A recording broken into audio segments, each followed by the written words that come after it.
In the sleepy village of St. Mary Mead, a priceless manuscript lies open in a locked library, its page torn, and the librarian unconscious.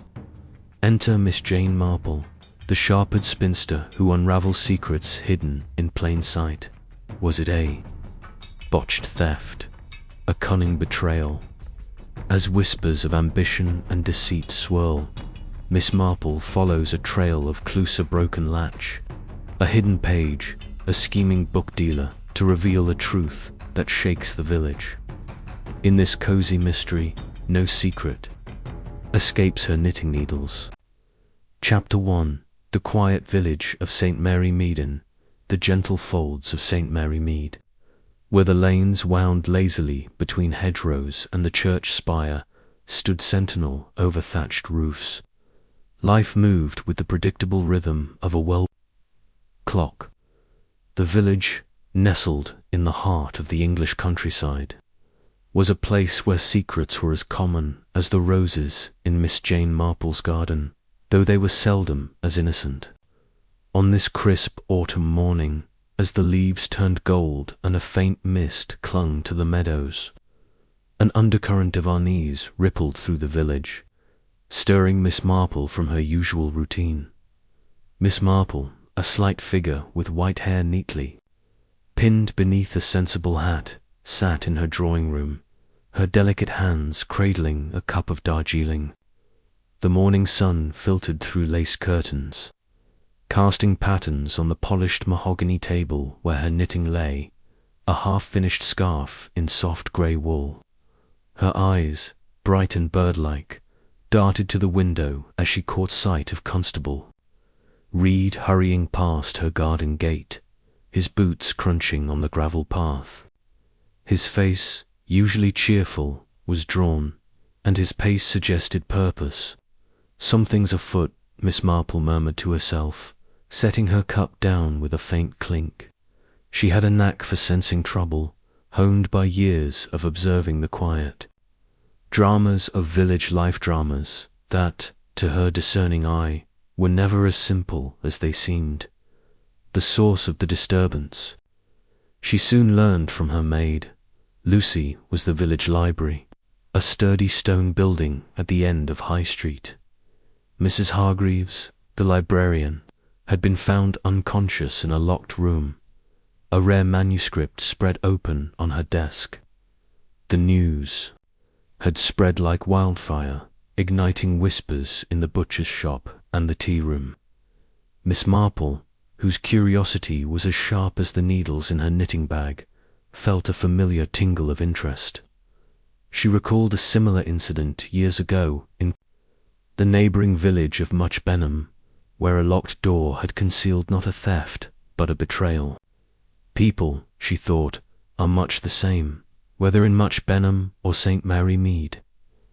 Rising from her chair, Miss Marple smoothed her tweed skirt and reached for her coat, a practical garment that had seen many such expeditions.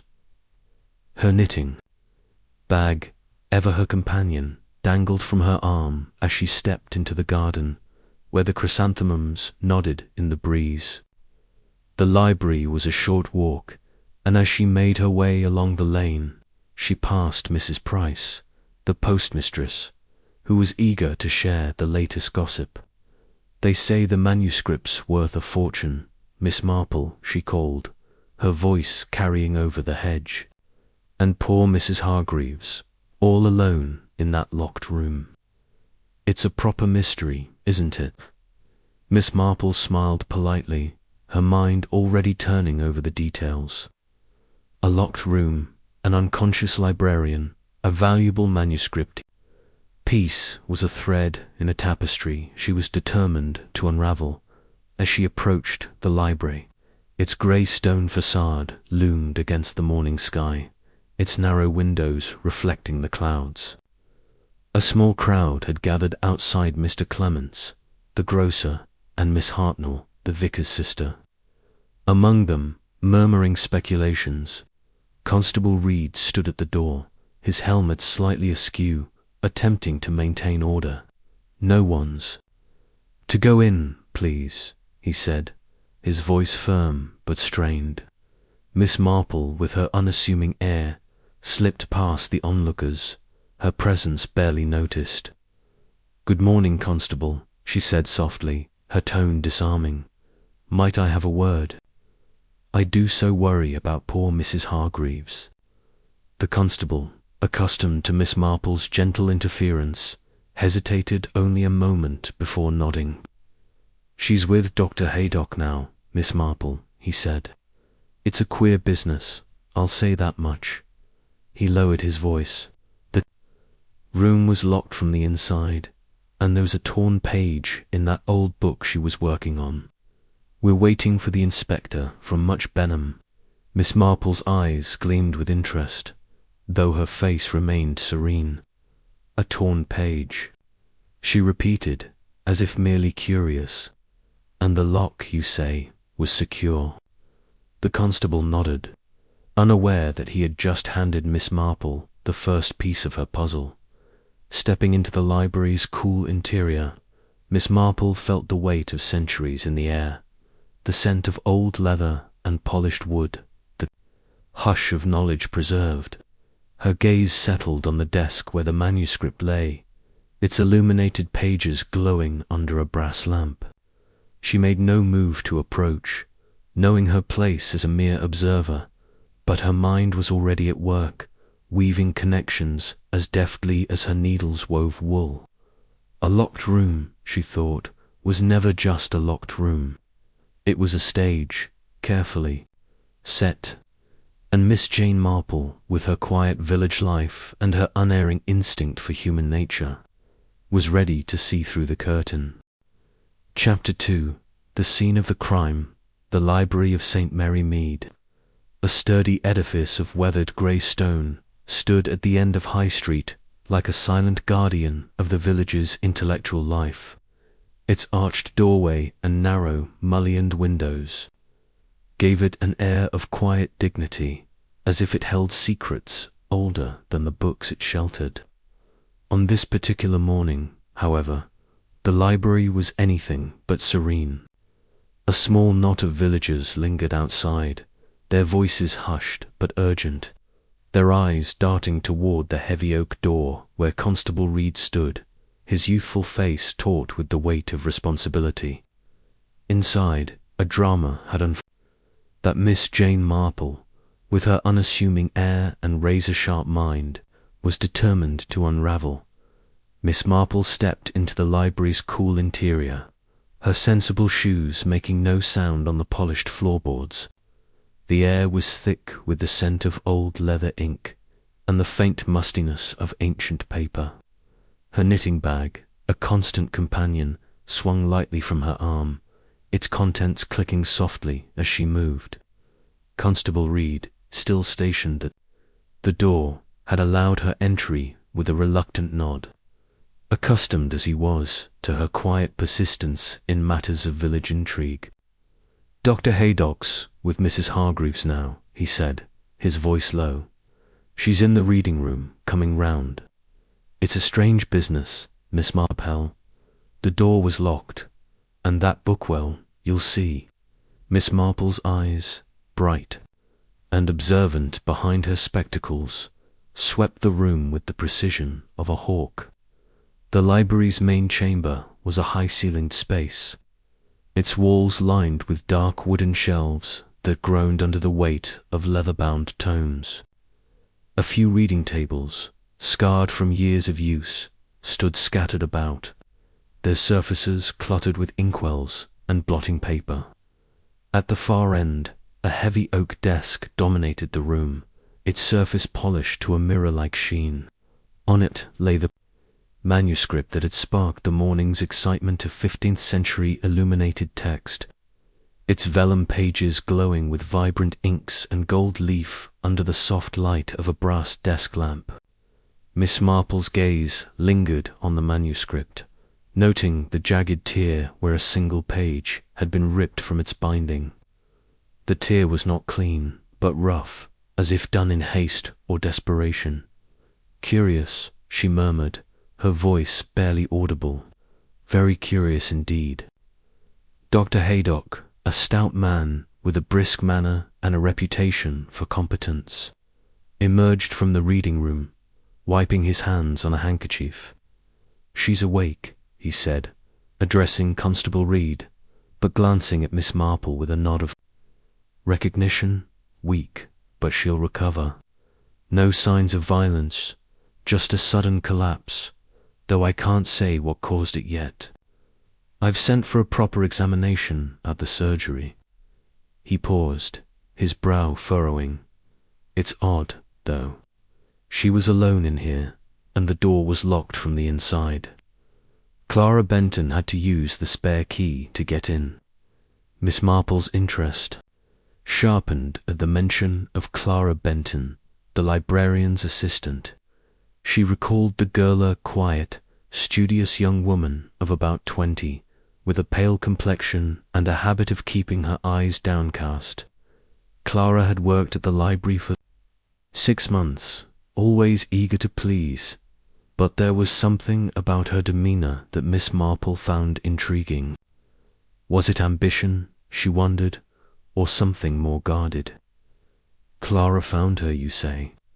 Miss Marple asked, her tone mild but her eyes keen. "Yes," Constable Reed replied, scratching his head. "She came in early to help with cataloguing," she said. "Found Mrs. Hargreaves slumped over the desk, the manuscript open, and that page torn. She fetched me straight away."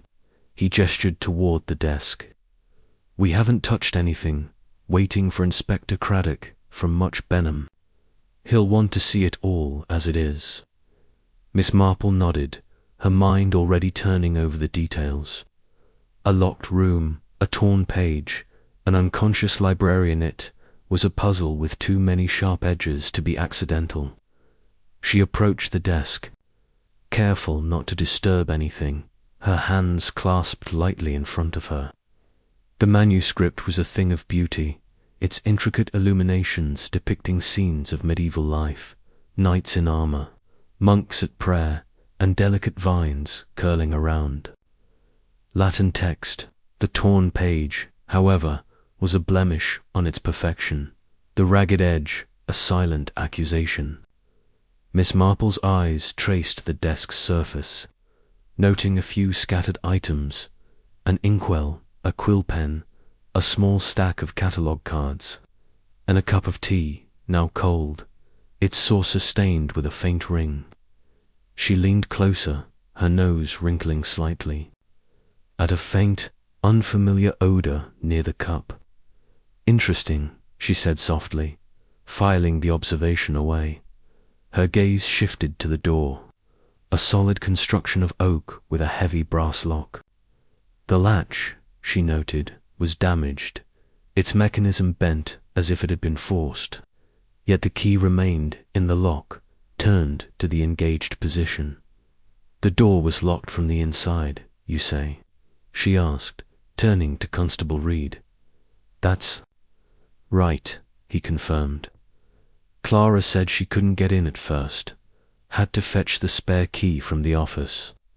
When she opened the door, Mrs. Hargreaves was out cold, and the manuscript was just as you see it." Miss Marple's lips pursed slightly. A locked room suggested either an accident or a carefully staged deception, and she was inclined to suspect the latter. She recalled a case from her youth, when a village shopkeeper had claimed a robbery, only for the stolen goods to be found hidden in his own storeroom.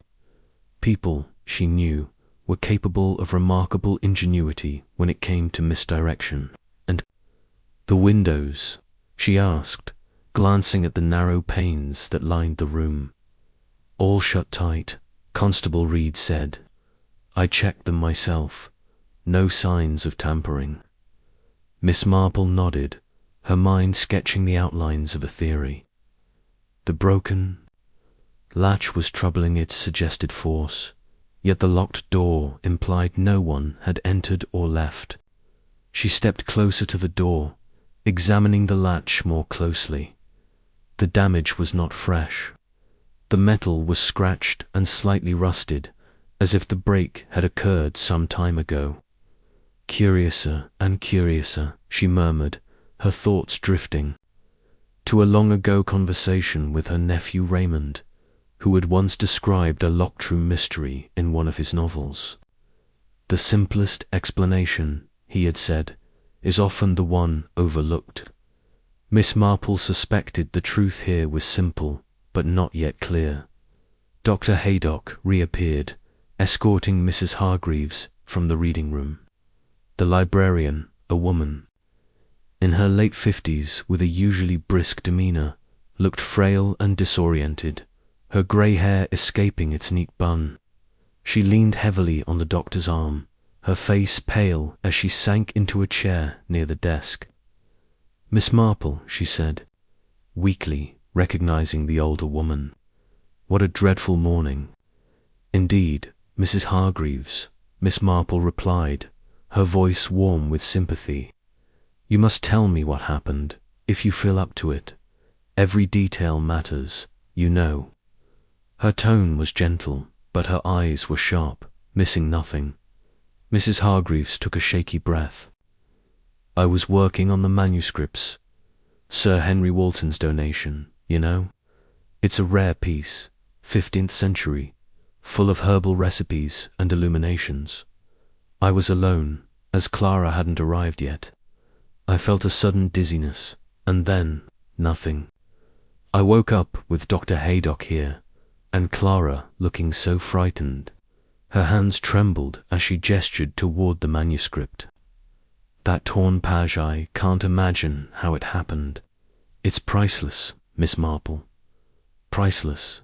Miss Marple listened, her face a mask of kindly concern, but her mind was racing. The dizziness, the cold tea, the faint odor, she suspected more than a simple fainting spell. She glanced at Clara Benton, who had entered the room quietly, her hands clasped tightly in front of her. The girl's dark eyes were wide, her expression a mixture of worry and something else, guilt, perhaps, or fear. "You found her, Clara?" Miss Marple asked, her voice as soft as a summer breeze. "Yes, Miss Marple," Clara said, her voice barely above a whisper. "I came in at 8, as I always do on Tuesdays, to help with the cataloguing. The door was locked, and Mrs. Hargreaves didn't answer when I knocked. I was so worried I fetched the spare key and found her, like that." She gestured toward the desk, her hands trembling slightly. Miss Marple noted the girl's unease, the way her fingers fidgeted with the hem of her cardigan.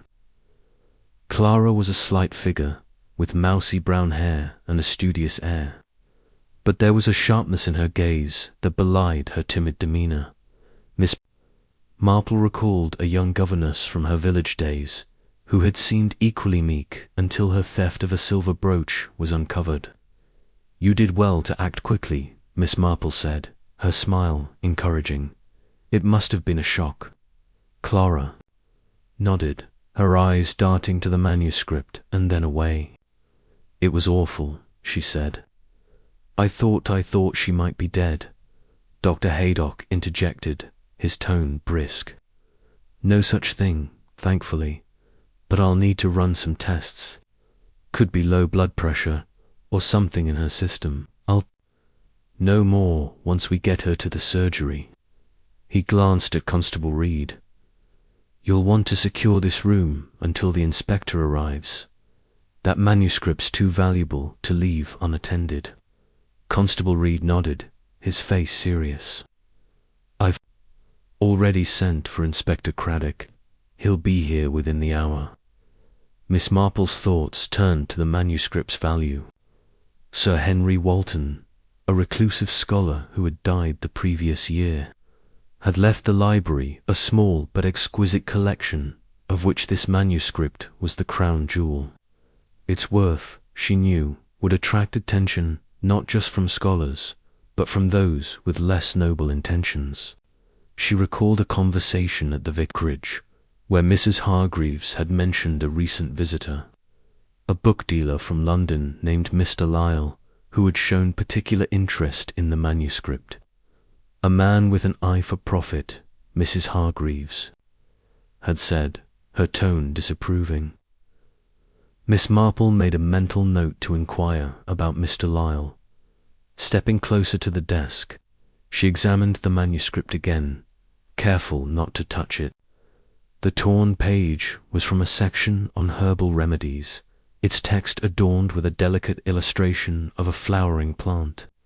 The tear was irregular, as if the page had been yanked out in a moment of panic. Miss Marple's eyes narrowed. Why tear a single page? She wondered. A thief might take the entire manuscript, or at least a complete section. This felt personal, almost deliberate. She glanced at the teacup again, her nose catching that faint, unfamiliar scent.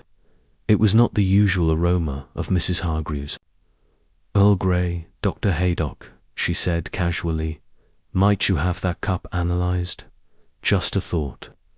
The doctor raised an eyebrow, but nodded. "Good idea, Miss Marple. I'll take it with me."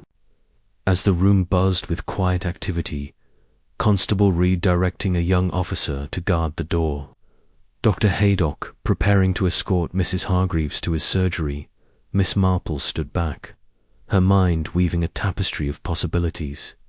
The broken latch, the torn page, the locked door, the faint odor in the teeth, they were all threads, and she was certain they would lead to a pattern. She thought of a village scandal years ago, when a seemingly innocent accident had masked a calculated theft. People, she mused, are so very predictable once you see the shape of their desires. Clara Benton lingered near the desk, her eyes fixed on the manuscript. Miss Marple watched her closely, noting the way the girl's hands hovered near her sleeves, as if guarding something. There was a story there, Miss Marple thought, and she intended to read it. For now, she stepped back, her face serene, her knitting bag swinging gently as she prepared to leave. "Thank you, Constable," she said.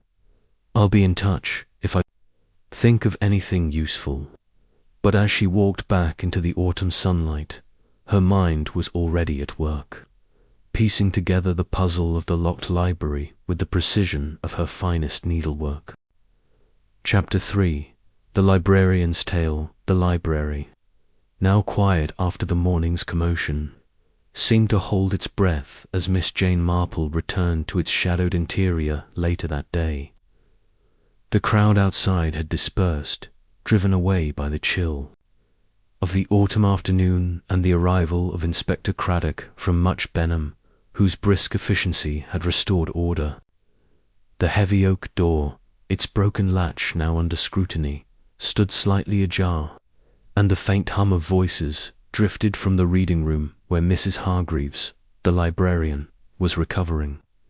Miss Marple, her knitting bag tucked under her arm, moved with her usual unhurried grace, her eyes taking in every detail of the scene. She had returned under the pretense of offering comfort to Mrs. Hargreaves, but her true purpose was to listen, to observe, and to piece together the threads of this peculiar puzzle. The reading room, a cozy alcove off the main chamber, was furnished with worn armchairs and a small table, its walls lined with shelves of less valuable but well-loved books. A single window let in a sliver of grey light, casting long shadows across the floor. Mrs. Hargreaves sat in one of the armchairs, a shawl draped over her shoulders, her face still pale but composed. Dr. Haydock had left her in the care of Clara Benton, the young assistant, who hovered nearby, her hands twisting nervously in her apron. Inspector Craddock, a lean man with sharp features and a reputation for thoroughness, stood by the table, jotting notes in a small black book. He glanced up as Miss Marple entered, his expression one of polite tolerance. "Miss Marple," he said, his tone carrying a hint of amusement, "I might have known you'd be here. Come to offer your insights, I suppose." Miss Marple smiled, her eyes crinkling with a warmth that belied their sharpness. "Only to see how poor Mrs. Hargreaves is faring," she said, her voice soft as a whisper of silk. "Such a shock for her, and for all of us in St. Mary Mead.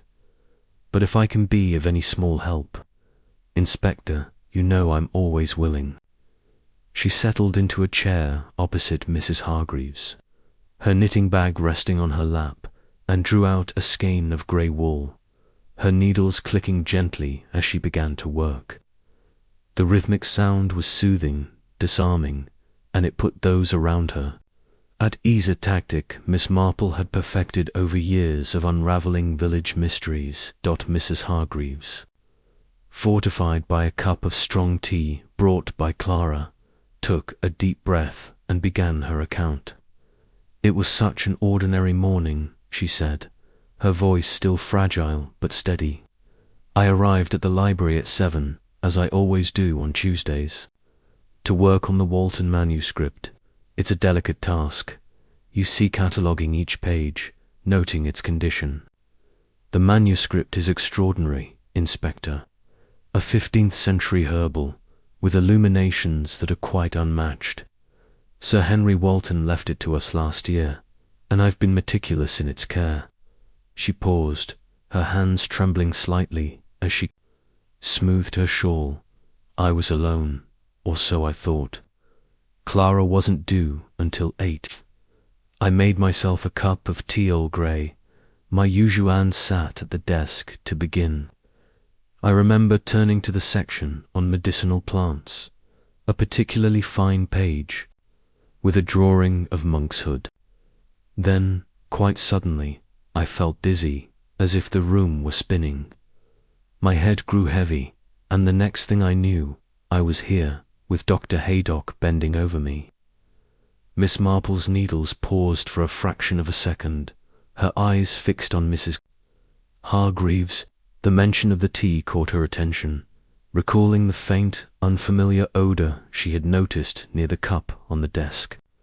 She made no comment, but her mind turned over the detail, storing it alongside the torn page and the broken latch. "You were alone, you say?" she asked gently, her tone one of kindly concern. "No one came in, no visitors or delivery men?" Mrs. Hargreaves shook her head.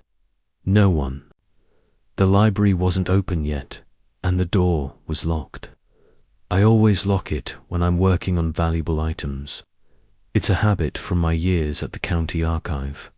She frowned, her brow creasing. "But the latch," Clara said, "it was broken. When she found me, I can't understand it. And that torn page, it's unthinkable. That manuscript is irreplaceable." Inspector Craddock, his pen poised, looked up. "The latch is indeed damaged," he said. "Not freshly broken, though there's rust in the scratches, suggesting it's been that way for some time.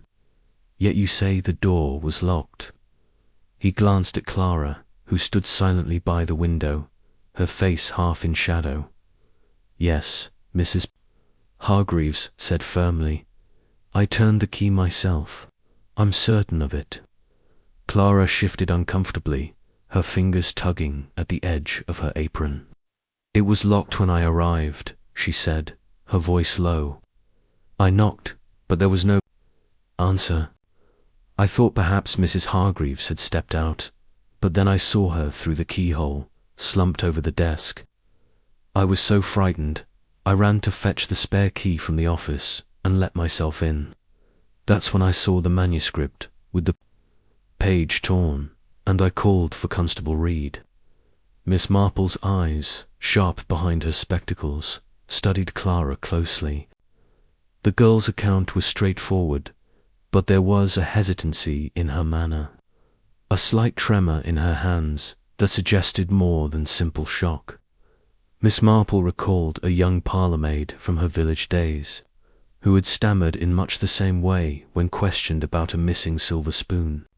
Fear, she knew, could manifest in many forms: guilt, anxiety, or the weight of a secret. You acted very sensibly, Clara, Miss Marple said, her voice warm. It must have been quite a moment, finding her like that, and the manuscript did. You notice anything else unusual when you entered? Clara's eyes flicked to the floor, then back to Miss Marple. No, nothing, she said quickly. Just Mrs. Hargreaves and the torn page. I didn't touch anything, I promise. Her words came too fast, and Miss Marple noted the way her hands moved to her sleeves, as if checking something hidden there. It was a small gesture, but to Miss Marple, it was as telling as a shouted confession. She thought of a seamstress in St. Mary Mead who had once hidden stolen lace in her cuffs, a trick that had gone unnoticed until Miss Marple's quiet observation brought it to light. Inspector Craddock, unaware of Miss Marple's train of thought, turned his attention to the manuscript. This torn page, he said, moving to the desk in the main chamber, where the manuscript still lay under its protective lamp. Miss Marple and Mrs. Hargreaves followed, Clara trailing behind. The inspector carefully lifted the cover, revealing the damaged page. It's a clean tear in places, but jagged here, he said, pointing to the edge, as if someone pulled it out in a hurry. Mrs. Hargreaves, can you tell us anything about this particular page? Mrs. Hargreaves leaned forward, her professional demeanor returning despite her pallor. It's from the section on herbal remedies, she said. This page describes a recipe for a tonic made from monkshood, among other plants. It's not just the text that's valuable. The illumination is exquisite, a miniature of a garden with the plant in bloom.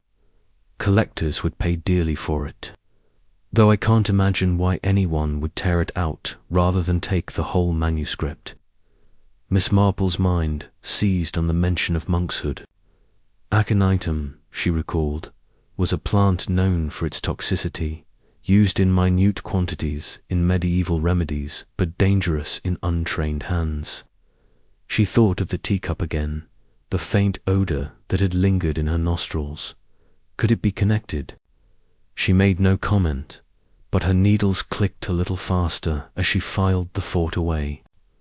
A single page, she said aloud, her tone musing. How very odd. A thief might take more, surely, unless the page itself held some special significance. Inspector Craddock nodded, his expression thoughtful. That's what puzzles me. The manuscript's worth a fortune, yet only one page is missing.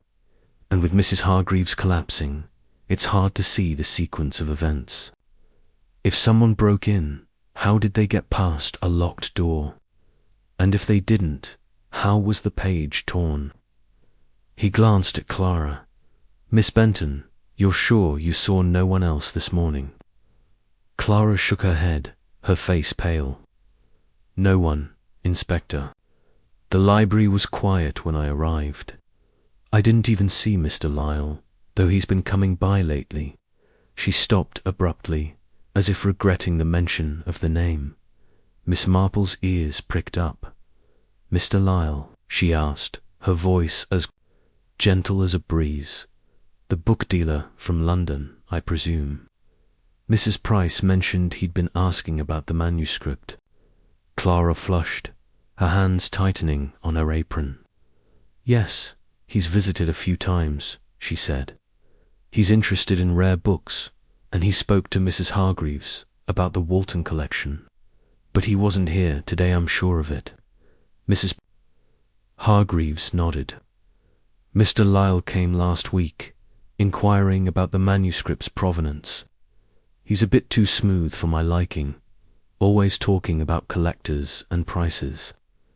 I told him the manuscript wasn't for sale, but he was persistent.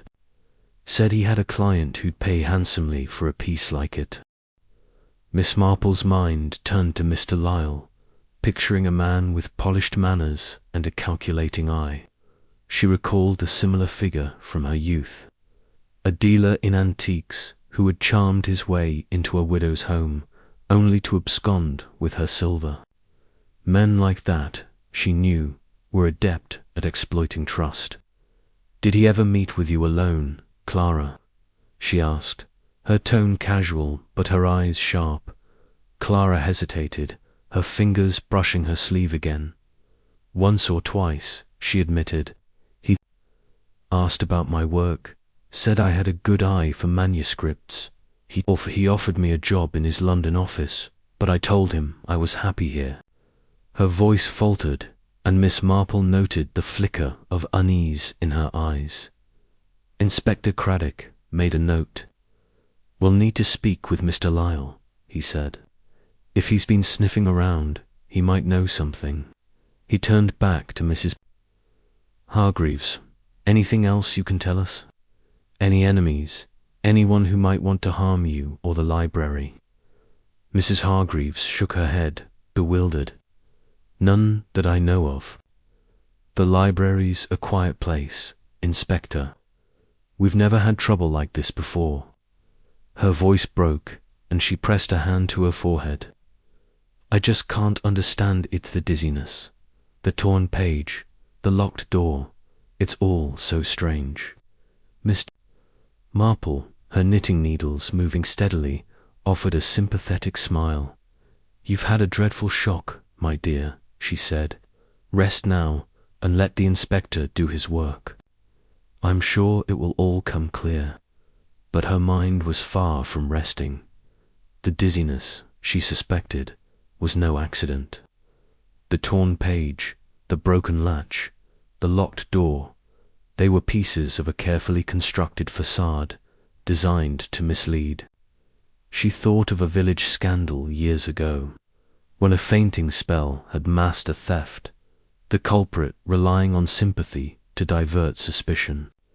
Human nature, she knew, was a tapestry woven with predictable threads: greed, ambition, fear. As Inspector Craddock continued his questions, Miss Marple's gaze lingered on Clara, the girl's nervous gestures, her quick glances at the manuscript, her mention of Mr. Lyle, they all pointed to a story untold. Miss Marple recalled a young woman in St. Mary Mead who had hidden a stolen letter in her sleeve, thinking it safe from prying eyes. Could Clara be concealing something similar? The bulge in her sleeve, slight but noticeable, suggested as much. Miss Marple made a mental note to watch the girl closely, perhaps inviting her for tea to draw out her confidence. The inspector, satisfied for the moment, closed his notebook. "I'll need to examine the desk and the manuscript further," he said. "Miss Benton, you'll stay here to assist. Miss Marple, if you think of anything, you know where to find me." His tone was polite, but there was a hint of skepticism, as if he doubted the elderly spinster's ability to contribute. Miss Marple rose, her knitting tucked back into her bag. "Of course, Inspector," she said, her smile serene. "I'll leave you to your work." But as she stepped out into the fading light of High Street, her mind was alive with possibilities. The librarian's tale had revealed much, but it was the silences, Clara's hesitations, the faint odour in the tea, the curious damage to the latch that spoke loudest. Miss Marple knew that the truth lay in these small details, like the stitches in her knitting, each one essential to the whole. With a quiet resolve, she set off for home, determined to unravel the mystery of the locked library before another thread came loose. Chapter 4.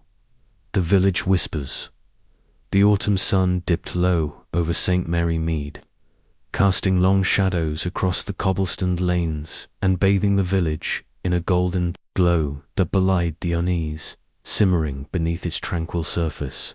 Miss Jane Marple, her knitting bag swinging gently from her arm, made her way along High Street, her sharp eyes taking in the familiar sights: the butcher's shop with its neatly arranged cuts, the tea room where lace curtains fluttered in the breeze, and the Blue Boar Inn, where the hum of voices hinted at the villagers' latest preoccupation. The incident at the library, Mrs. Hargreaves' collapse, the torn manuscript page, the locked room had set tongues wagging, and Miss Marple, ever attuned to the undercurrents of village life, knew that gossip, properly sifted, could reveal truths as surely as any inspector's notebook.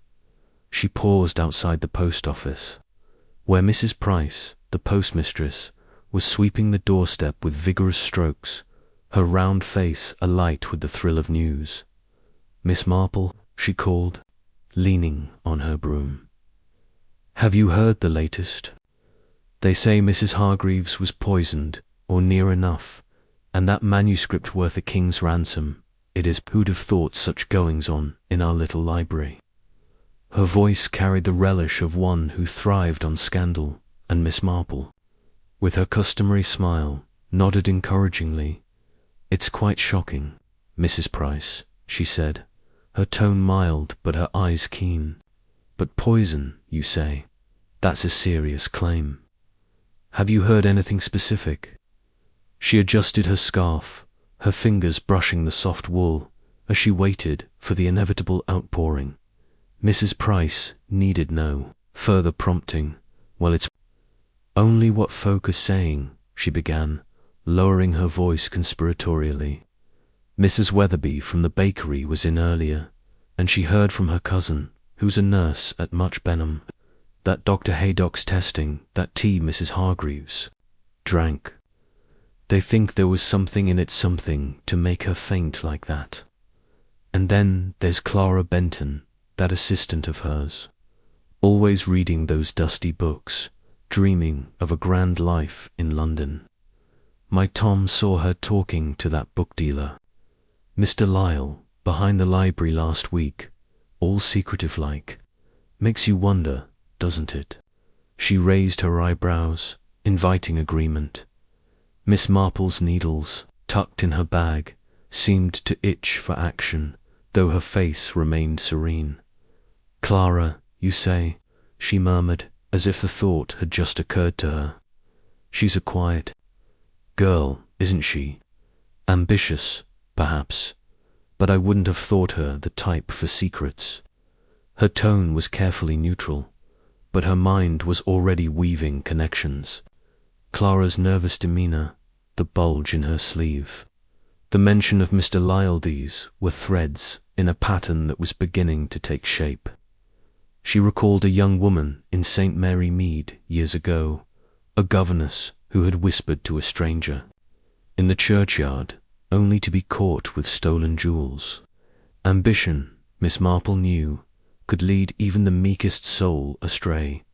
Mrs. Price leaned closer, undeterred. "Quiet, maybe, but she's got ideas above her station. My Tom says she's always scribbling in that notebook of hers, talking about manuscripts and auctions, and that Mr. Lyle, he's a slick one. Drove up in a fancy car, all polished shoes and city talk. Mrs. Weatherby says he's been asking about the Walton collection for weeks, poking around like he owns the place." She paused, her eyes gleaming. "If you ask me, there's more to this than a fainting spell. A theft, that's what it is, and poor Mrs. Hargreaves caught in the middle." Miss Marple nodded, her expression one of polite interest, though her thoughts were racing. "A theft, perhaps," she said, "but it's the locked door that puzzles me, and the torn page such a curious thing to take." She thanked Mrs. Price and continued her walk, her mind turning over the postmistress's words. Gossip, she knew, was like a river, muddy and meandering, but often carrying nuggets of truth.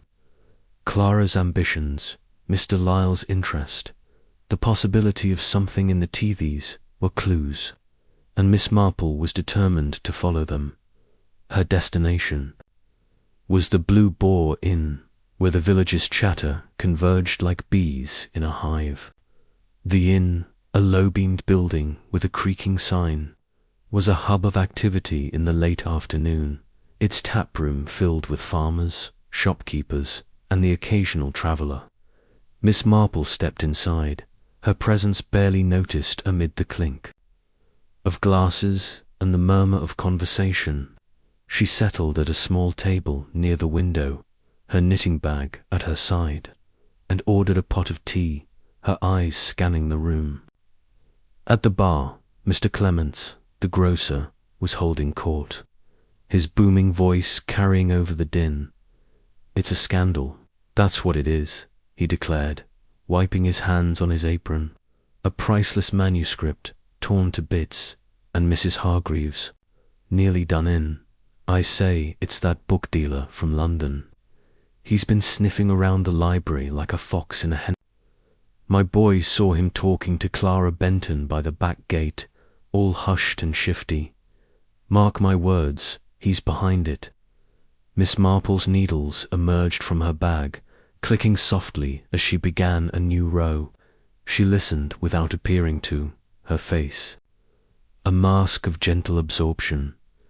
Mr. Clements's words echoed Mrs. Price's, confirming the villagers' suspicion of Mr. Lyle. But it was Clara's name, mentioned again, that held her attention. The girl was a quiet figure, yet she seemed to be at the heart of this mystery, her actions observed by too many eyes to be coincidence.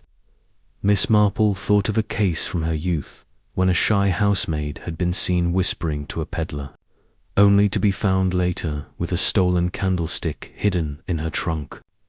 The parallel was striking, and Miss Marple resolved to learn more about Clara's conversations with the book dealer.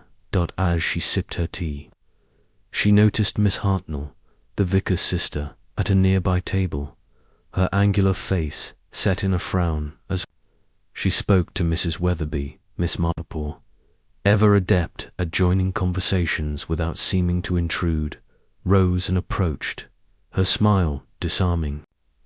"Miss Hartnell, Mrs. Weatherby," she said, "how distressing this business at the library must be for you both. I was just speaking to Mrs. Price about it. Such a shock for poor Mrs. Hargreaves." Miss Hartnell, who prided herself on her moral rectitude, straightened in her chair. "A disgrace, Miss Marple," she said, her voice sharp. "That library is a place of learning, not thievery. I've said all along that manuscript was trouble. Sir Henry Walton should never have left it to a village library too tempting for rogues like that, Mr. Lyle, and Clara Benton, always mooning over her books, thinking herself above us all. I saw her reading some highbrow journal last month, full of talk about auctions and rare manuscripts. Ambitious, that's what she is. Too ambitious for St. Mary Mead." Mrs. Weatherby nodded, her plump cheeks quivering with indignation. "My cousin in Much Bentham says the police are looking into that tea Mrs. Hargreaves drank. They think it might have been tampered with some sort of sedative, perhaps, and who had access to the tea but Clara. She's always fetching and carrying. For Mrs. Hargreaves, if you ask me, she's not as innocent as she looks." Miss Marple's needles clicked steadily, her face serene but her mind alert. The mention of a sedative was significant, confirming her suspicion about the tea's faint odour. She recalled a village scandal years ago, when a cook had slipped laudanum into her mistress's broth to cover a theft of silver spoons. The method was simple, effective, and relied on trust qualities that pointed to someone close to the victim. Clara, with her access to the library and her nervous demeanour, was an obvious candidate, but Miss Marple was cautious. Obvious answers, she knew, were often wrong. "Clara does seem devoted to her work," she said mildly. "But ambition can lead one astray, can't it? I wonder what Mr. Lyle offered her to make her so engaged." Miss Hartnell sniffed. "A job in London, I heard. Mrs. Price saw a letter from him on Clara's desk, all fancy letterhead and promises. A girl like that, with no family to speak of, would jump at the chance. But I say, she's bitten off more than she can chew, meddling with that manuscript. Miss Marple nodded, filing away the detail about the letter. A job offer from Mr. Lyle suggested a connection, perhaps a motive. She thought of a young clerk in St. Mary Mead who had been lured by promises of wealth, only to find himself entangled in a scheme to forge documents. Clara, with her studious nature and dreams of a broader world, might be similarly vulnerable. "It's all very troubling," Miss Marple said, her voice soft. "But I'm sure Inspector Craddock will get to the bottom of it. He's a thorough young man." As she returned to her table, her tea now cold, Miss Marple's thoughts turned to the broader picture. The village whispers painted Clara as ambitious, Mr. Lyle as opportunistic, and the manuscript as a prize worth stealing. But the locked door and the torn page suggested a more intricate plan, one that relied on misdirection. She recalled a case from her nephew Raymond's novels, where a thief had staged a break-in to hide a simpler crime. The broken latch, she suspected, was part of such a stage, its rust indicating it had been tampered with long before the incident. And the torn page, why take one when the entire manuscript was within reach? It was a question that nagged at her like a dropped stitch in her knitting dot. She decided to visit the library again, hoping to catch Clara alone. The girl's nervous gestures, her quick mention of Mr. Lyle, her fidgeting with her sleeve, these were clues, and Miss Marple was adept at reading such signs. She left the Blue Boar, nodding politely to the innkeeper, and made her way back to High Street, her steps brisk despite her age. The library was quiet now, the police having cordoned off the main chamber, but Clara was in the office, sorting catalogue cards with a distracted air. Miss Marple knocked softly, her smile as warm as ever. "Clara, my dear," she said, stepping inside. "I thought I'd see how you're holding up after this morning's excitement. It must be so difficult with all this talk in the village." Clara looked up, her pale face flushing. "It's been awful, Miss Marple," she said, her voice trembling. "Everyone's talking, and I just want to help Mrs. Hargreaves. She's been so kind to me." Her hands moved to her sleeves again, and Miss Marple's eyes followed the gesture, noting the faint bulge. "You're a good girl," Miss Marple said, her tone soothing. "But it's hard to be caught up in such a mystery, isn't it? I hear you've had an offer from Mr. Lyle, a chance to work in London. That must be exciting." She watched Clara closely, her needles clicking as she drew them out to occupy her hands. Clara's flush deepened. "It was just talk," she said quickly. "He said I had potential, but I told him I'm happy here. I wouldn't leave Mrs. Hargreaves." Her words were earnest, but her eyes darted to the side, and Miss Marple sensed a lie, or at least a half-truth. She thought of a young woman in her village who had denied a suitor's advances, only to be found later with his letters hidden in her room. Secrets, Miss Marple knew, had a way of surfacing. "I'm sure you wouldn't," Miss Marple said, her smile unwavering. "But if you think of anything at all that might help the inspector, you must tell him. Even the smallest detail can be important." She rose, tucking her knitting away. "I'll let you get on, my dear. Do take care." As she left the library, the setting sun casting long shadows across the street, Miss Marple's mind was alive with possibilities. The village whispers had confirmed Clara's ambition and Mr. Lyle's interest, but they had also raised questions about the tea and the torn page. The sedative, if it existed, pointed to someone with access to Mrs. Hargreaves.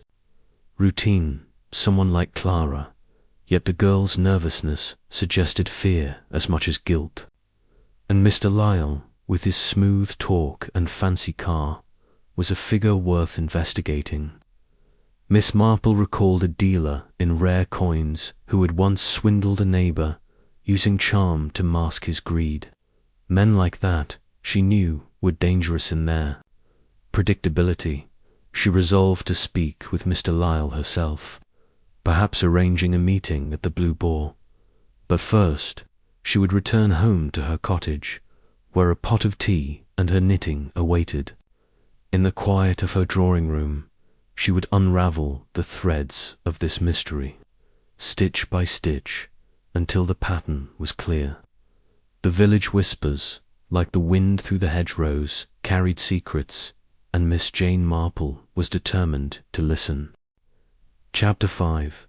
The Patron's Assistant. The dusk of St. Mary Mead settled softly over the village, the last rays of sunlight gilding the rooftops and casting a gentle glow through the windows of Miss Jane Marple's cottage. Inside, by the flickering light of her fire, she sat with her knitting, her needles moving with the steady rhythm of her thoughts. The library incident, Mrs. Hargreaves' collapse, the torn manuscript page, the broken latch had woven itself into a puzzle that demanded her attention.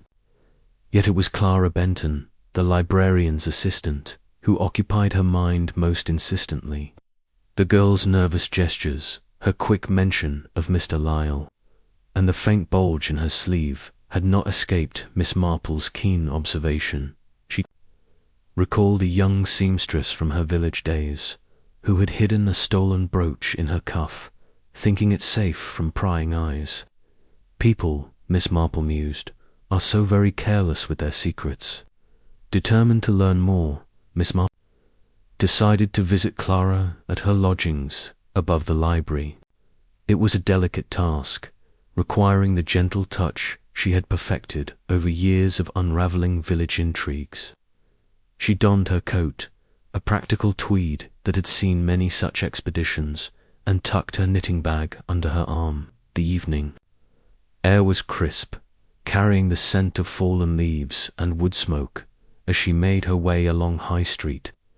The library loomed ahead, its stone facade dark against the twilight, its windows shuttered save for a faint glow from the upper floor where Clara lived. Miss Marple's steps were unhurried, her demeanour that of a kindly neighbour, but her mind was as sharp as the needles in her bag. The library's side entrance, a narrow door used by staff, led to a steep staircase that creaked underfoot. Miss Marple climbed slowly, her hand on the worn banister, and knocked softly at the door to Clara's room. A moment later, the door opened, revealing Clara's pale face, her dark eyes wide with surprise. "Miss Marple," she exclaimed, her voice tinged with unease. I wasn't expecting anyone. Is something wrong?" "Nothing at all, my dear," Miss Marple said, her smile warm and disarming. "I was passing by and thought you might like a bit of company after such a trying day. May I come in? I've brought a novel I thought you might enjoy. Mrs. Gaskell, you know, always so soothing." She held up a small volume, her excuse for the visit, and Clara, after a moment's hesitation, stepped aside to let her enter. The room was small, but tidy, with a single bed, a desk cluttered with books and papers, and a narrow window overlooking the village green. A modest bookshelf held volumes on medieval manuscripts, their spines well worn, and a single chair sat by a small gas fire that sputtered faintly. Clara gestured to the chair, her hands fidgeting as she did so. "Please, sit down," she said. "Would you like tea?" "I haven't much, but I can boil the kettle." "That would be lovely," Miss Marple said, settling into the chair with her knitting bag on her lap. She drew out her needles and began to work, the soft clicking a familiar backdrop to her gentle probing. "You must be exhausted, Clara. After this morning, it's not every day one finds one's employer in such a state, and that manuscript such a dreadful thing to happen." Clara nodded, her movements jerky as she filled the kettle from a small sink in the corner. "It was awful," she said, her voice low. "I still can't believe it. Mrs. Hargreaves lying there, and the manuscript ruined. I keep thinking I should have come in earlier. Maybe I could have stopped it." Her hands trembled slightly as she set the kettle on the stove, and Miss Marple noted the way her sleeve pulled tight, the faint bulge still visible. "You mustn't blame yourself," Miss Marple said kindly. "You acted quickly, fetching the constable, but it's a puzzling business, isn't it? A locked door, a torn page, and poor Mrs. Hargreaves so ill. I wonder what could have caused such a collapse." She paused, her needles pausing as she watched Clara's reaction. The girl's face flushed, and she busied herself with the tea things, avoiding Miss Marple's gaze. "Dr. Haydock said it might be her heart, or something she ate," she said, her voice barely above a whisper. "I don't know. I just hope she's all right." Miss Marple nodded, her expression one of sympathetic concern, but her mind was alert. The mention of Dr. Haydock's tests brought back the faint odor she had noticed in the teacup, a scent that was not Earl Grey, but something sharper, almost medicinal.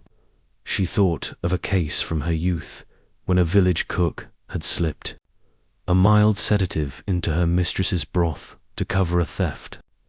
The method was simple, relying on trust, and Clara, with her daily access to Mrs. Hargreaves' routine, would have had ample opportunity.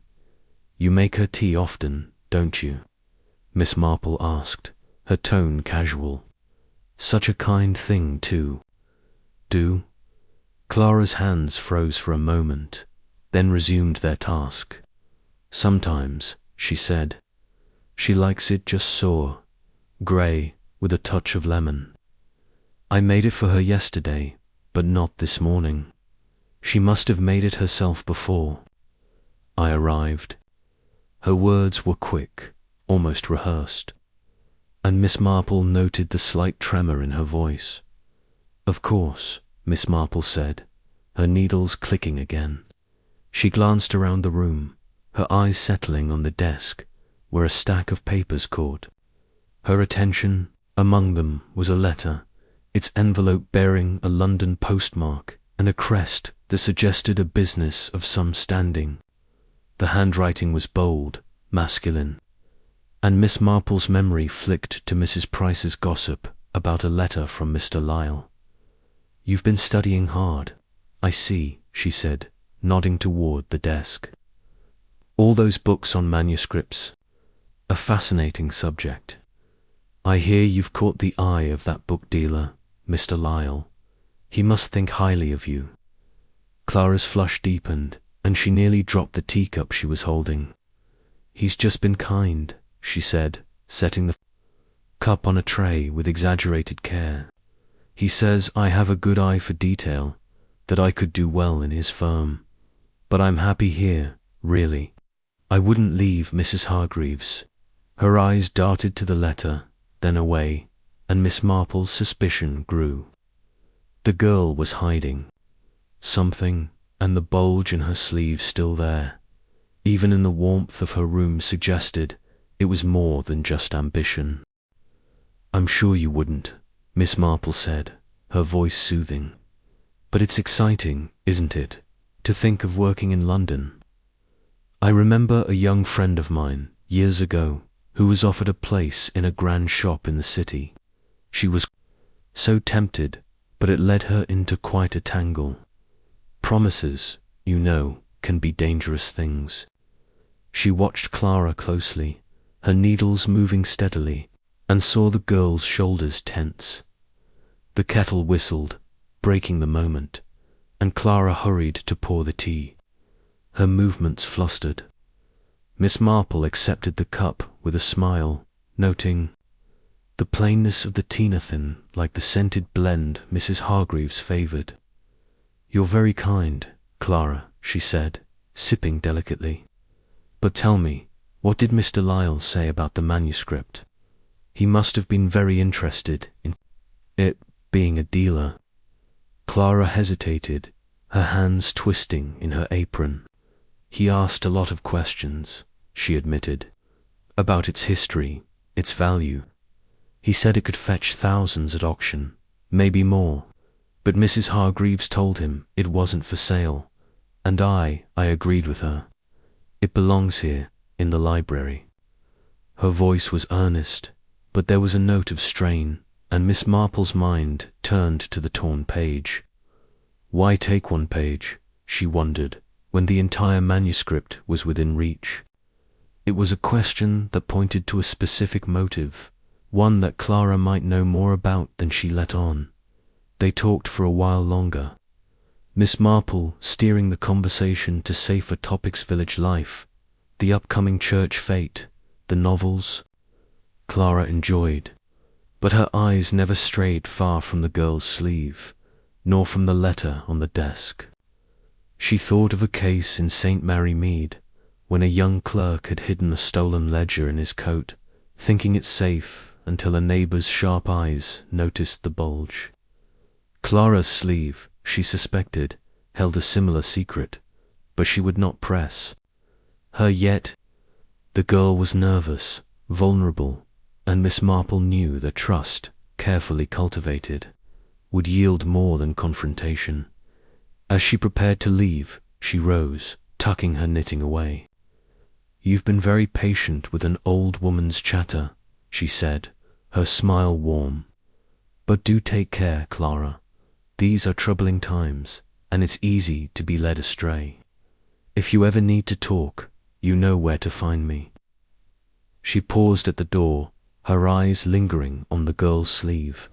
"And perhaps you might check your cuffs, my dear. Things have a way of getting caught there." Clara's face paled, her hand moving instinctively to her sleeve, and Miss Marple knew she had struck a chord. She descended the stairs with her usual care, the creak of the wood echoing in the silent library. Outside, the night was cool, the stars sharp against the sky, and Miss Marple's mind was alive with possibilities. Clara's nervousness, the letter from Mr. Lyle, the bulge in her sleeve, they were pieces of a puzzle, and she was beginning to see their shape. The girl was ambitious, perhaps desperate, and Mr. Lyle's offer had likely tempted her beyond reason. But was she a thief, or merely a pawn in a larger game? As she walked home, the village quiet around her, Miss Marple thought of Mr. Lyle, his interest in the manuscript, his conversations with Clara, his smooth city manners. They pointed to a man who knew the value of opportunity. She recalled a dealer in rare books who had once visited St. Mary Mead, charming the vicar's wife while quietly appraising her silver. Men like that, she knew, were adept at exploiting trust, and Clara, with her dreams of London, would be an easy target. Yet the torn page suggested a plan gone awry, a theft interrupted or deliberately staged. The broken latch, too, was a clue, its rust indicating it had been tampered with long before the incident. Miss Marple suspected a carefully constructed deception, one that relied on the appearance of a crime to hide the reality. Back in her cottage, she settled by the fire, her knitting in her lap. The teacup, the torn page, Clara's sleeve. Mr. Lyle's letter, they were threads in a tapestry, and Miss Marple was determined to weave them together. She thought of a village scandal years ago when a young woman had staged a fainting spell to distract from a theft, only to be caught by a neighbour's quiet observation. Clara, she suspected, was caught in a similar web, her ambition tangled with fear. Tomorrow, Miss Marple decided she would arrange to meet Mr. Lyle, perhaps at the Blue Boar, where his polished facade might slip under her gentle probing. For now she picked up her needles, the soft clicking a counterpoint to her thoughts, and began to knit, each stitch bringing her closer to the truth of the locked library mystery. Chapter 6. The book dealers, Visit the Morning Sun, rose over St. Mary Mead with a hesitant glow, its rays filtering through a thin veil of mist that clung to the village like a whispered secret. Miss Jane Marple, ever an early riser, stood at her cottage window, her delicate hands adjusting the lace curtains as she watched the milkman's cart trundle past. Her mind, however, was far from the mundane routines of village life. The mystery of the locked library, Mrs. Hargreaves' collapse, the torn manuscript page, the broken latch, and Clara Benton's nervous demeanour had woven itself into a tapestry of intrigue, and at its centre was a new figure, Mr. Lyle, the London book dealer. The village whispers, as reliable as they were embellished, painted him as a man of charm and ambition, with an unsettling interest in the Walton manuscript. Miss Marple, with her unerring instinct for human nature, suspected he was more than a casual visitor. She resolved to meet him, to test the polish of his manners against the sharpness of her observation. After a light breakfast of tea and toast, she donned her coat and hat, her knitting bag tucked under her arm like a faithful companion. The Blue Boar Inn, where Mr. Lyle was staying, was her destination, and she had sent a note ahead, requesting a meeting under the guise of discussing a rare book from her own collection. It was a pretext, of course, but Miss Marple had long ago mastered the art of disarming suspicion with her gentle, spinsterly air. The walk to the inn was brisk, the autumn air sharp with the scent of damp leaves and wood smoke. The village was stirring, shopkeepers opening their doors and housewives exchanging gossip over garden gates, but Miss Marple's thoughts were fixed on the task ahead. She recalled a case from her youth when a travelling salesman with a silver tongue had swindled a neighbour, his charm masking a calculated greed. Men like that, she knew, were dangerous precisely because they seemed so trustworthy. The Blue Boar Inn, with its low beams and creaking floors, was a hub of village life, its taproom a crossroads for news and speculation. As Miss Marple entered, the innkeeper, Mr. Dobbs, greeted her with a nod, his ruddy face breaking into a smile. "Miss Marple, a pleasure, as always," he said. "Mr. Lyle's in the parlour, waiting for you. A proper gentleman, he is, though a bit too fond of his fancy suits for St. Mary Mead." His tone held a hint of scepticism, and Miss Marple noted it, filing it alongside the villagers' murmurs about the dealer's frequent visits to the library. The parlour was a cosy room, its walls adorned with faded hunting prints and a fire crackling. In the hearth, Mr. Lyle stood as Miss Marple entered, a tall man in his early 40s with sleek dark hair and a smile that was just a shade too polished. His suit, impeccably tailored, gleamed with city sophistication, and his eyes, sharp and appraising, took in Miss Marple with a flicker of amusement. "Miss Marple," he said, extending a hand. "A pleasure to meet you. Your note mentioned a book something from the 18th century, I believe. I'm always eager to discuss rare editions." His voice was smooth, with a cultivated warmth that Miss Marple recognized as a tool of his trade. She settled into a chair, her knitting bag at her side, and drew out her needles, the soft clicking a soothing counterpoint to the tension she sensed. In the room, "You're very kind to indulge an old woman's whims, Mr. Lyle," she said, her smile disarming. "It's just a small volume of poetry, nothing grand, but I thought you might know its value. I hear you're quite the expert on rare books, especially the Walton manuscript at our library." Her tone was light, but her eyes were sharp, watching. For any crack in his polished facade, Mr. Lyle's smile widened, though it did not quite reach his eyes. "The Walton manuscript is a gem," he said, leaning back in his chair. "A 15th century herbal, with illuminations that rival the finest. In Europe, I told Mrs. Hargreaves it could fetch a fortune at auction, some thousands, perhaps more, to the right collector. But she's fiercely protective of it, as is her right. A pity about the incident yesterday.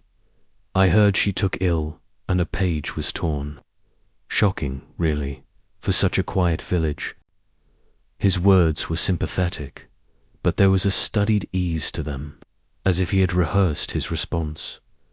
Miss Marple's needles moved steadily, her face a mask of gentle interest. Shocking indeed, she said. A locked room, a torn pages. Quite a puzzle. You must know a great deal about such manuscripts, Mr. Lyle. Have you seen many like it in your work? She watched him closely, noting the way his fingers tapped lightly on the arm of his chair. A small gesture that betrayed a hint of unease. Oh, a few, he said, his tone casual. I deal in rare books across London and beyond. Collectors are always eager for unique pieces, and the Walton manuscript is exceptional. I offered to appraise it for Mrs. Hargreaves, free of charge, but she declined. A cautious woman, and rightly so. He smiled again, but Miss Marple caught a flicker of calculation in his eyes, as if he were weighing her interest. She nodded, her needles clicking softly. Cautious, yes, and yet someone managed to damage the manuscript, and poor Mrs. Hargreaves was so unwell. I wonder if anyone else showed interest in it, perhaps someone you know, a colleague or a client. Her question was gentle, almost idle, but it carried a weight that Mr. Lyle could not ignore. He hesitated, his fingers pausing in their tapping. No one specific, he said, after a moment, though I did mention it to a few associates in London. Collectors talk, you know, word gets around. But I assure you, Miss Marple, my interest is purely professional. I'd hoped to broker a deal for the library, perhaps a loan to a museum, but Mrs. Hargreaves wasn't interested. He leaned forward, his voice taking on a confiding tone. Between you and me, I think she's a bit too attached to that manuscript. It's not doing anyone any good, locked away in St. Mary Mead. Miss Marple's eyes crinkled with a smile, but her mind was racing. His words were smooth, but they carried a hint of disdain for the village, a suggestion that he saw himself above its simple ways. She recalled a London art dealer who had once visited St. Mary Mead, charming the vicar's wife while quietly valuing her heirlooms. Men like that, she knew, were adept at masking their intentions. It's a treasure, certainly, she said. But treasures attract trouble, don't they? I hear you've been kind to Clara Benton, offering her a position in your firm. She must be thrilled. Mr. Lyle's smile tightened just for a moment. Clara's a bright girl, he said. She's got a good eye for manuscripts, better than most assistants I've met. I told her she could do well in London, but she's loyal to Mrs. Hargreaves. A pity, really, she's wasted in a village library. His tone was dismissive, but Miss Marple noted the way his eyes darted to the side, as if gauging her reaction. Wasted, perhaps, she said, her voice soft. But loyalty is a fine quality. Still, it must be tempting for a young girl, a chance to see the world beyond St. Mary Mead. Did you discuss the manuscript with her? She seems so devoted to her studies. Her needles paused, her eyes meeting his with a quiet intensity. Mr. Lyle shrugged, his composure returning. We talked about her work, yes. She's catalogued the Walton manuscript, knows its details inside out. I asked her a few questions about its condition, its provenance, routine things for an appraisal, but she's careful, like her employer. She didn't tell me anything I couldn't have learned from a catalogue. He laughed, a light, practiced sound. "You're quite the detective, Miss Marple. Should I be worried?" She chuckled, her face the picture of harmless amusement. "Oh, I'm just an old woman who likes to ask questions," she said. "But it's curious, isn't it? A torn page, a locked door, and poor Mrs. Hargreaves so ill. I wonder if Clara noticed anything unusual that morning, something she might not have mentioned to the inspector." Her tone was light, but her words were a gentle probe, testing the waters. Mr. Lyle's expression remained unruffled, though his fingers resumed their tapping.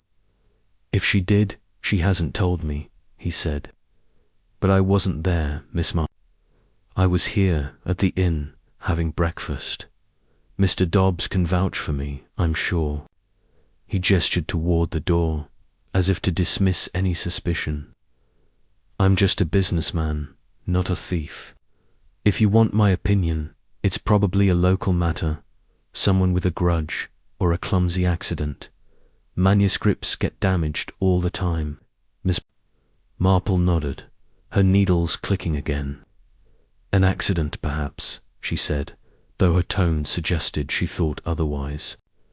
She glanced at the briefcase by Mr. Lyle's chair, its leather gleaming and its monogrammed initials catching the firelight. It was heavy, she noted, for a man who claimed to carry only papers. She thought of a case in St. Mary Mead, when a traveling salesman's bag had held more than samples, concealing stolen jewelry in a hidden compartment. "Your briefcase looks well-traveled," she said, her voice casual. "You must carry all sorts of treasures in it." Mr. Lyle's smile returned, though it was a touch less confident. "Just contracts and catalogues," he said, patting the case, "the tools of my trade. Nothing as exciting as that manuscript, I'm afraid." He rose, signaling the end of their conversation. "If you'll excuse me, Miss Marple, I have some calls to make.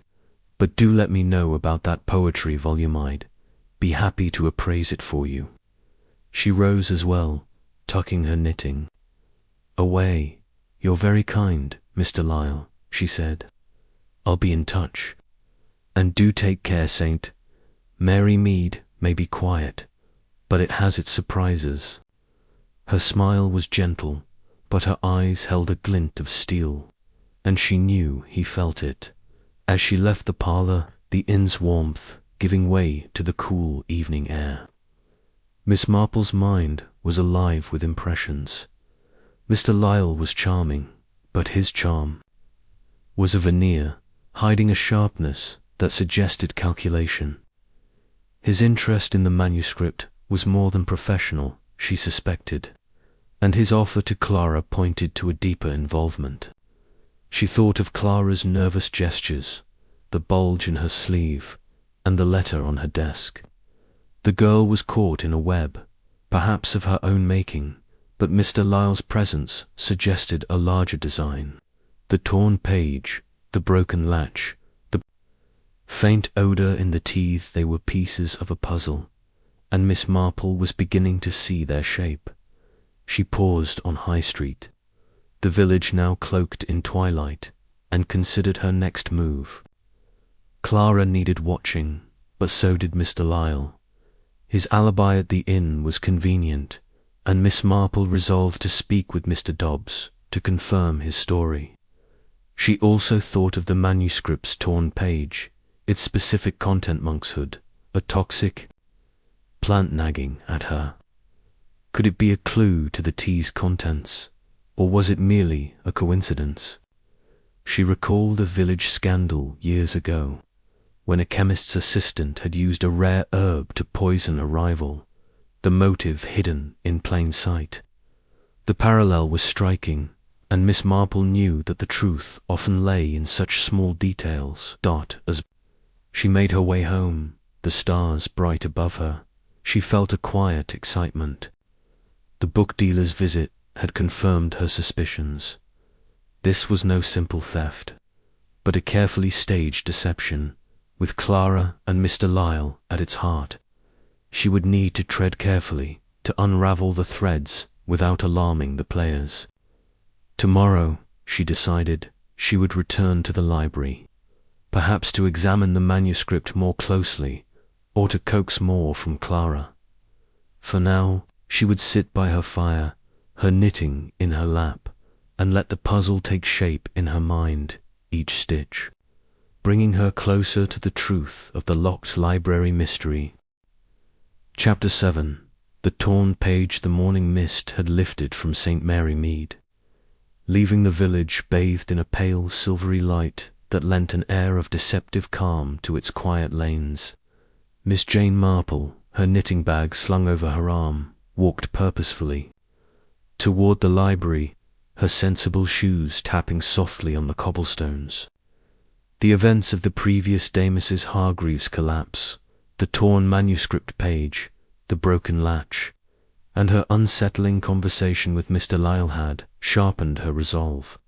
The village whispers, the nervous glances of Clara Benton, and the book dealer's polished charm had woven a complex web, and Miss Marple was determined to find the thread that would unravel it. Today, she had secured permission from Inspector Craddock to examine the manuscript more closely, under the guise of assisting Mrs. Hargreaves with its cataloguing. It was a pretext, of course, but one that allowed her to probe the heart of the mystery, the torn page. The library stood silent, its stone facade imposing in the morning light. The police tape had been removed from the main chamber, though a young constable lingered near the door, his presence a reminder of the ongoing investigation.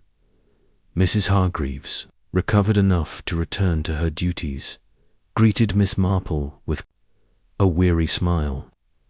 "You're very kind to help, Miss Marple," she said, her voice still fragile but steadied by her love for her work. "I can't bear to think of that manuscript sitting there, damaged. The inspector says we may handle it, provided we're careful. I trust you'll be as meticulous as I am."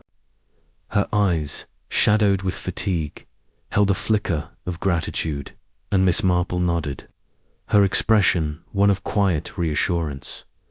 The main chamber was as Miss Marple remembered it, the high shelves heavy with leather-bound tomes, the scarred reading tables, and the oak desk where the manuscript lay, its vellum pages glowing softly under the brass lamp. The air carried the familiar scent of old paper and polished wood, but there was a new tension, a sense that the room itself was holding its breath.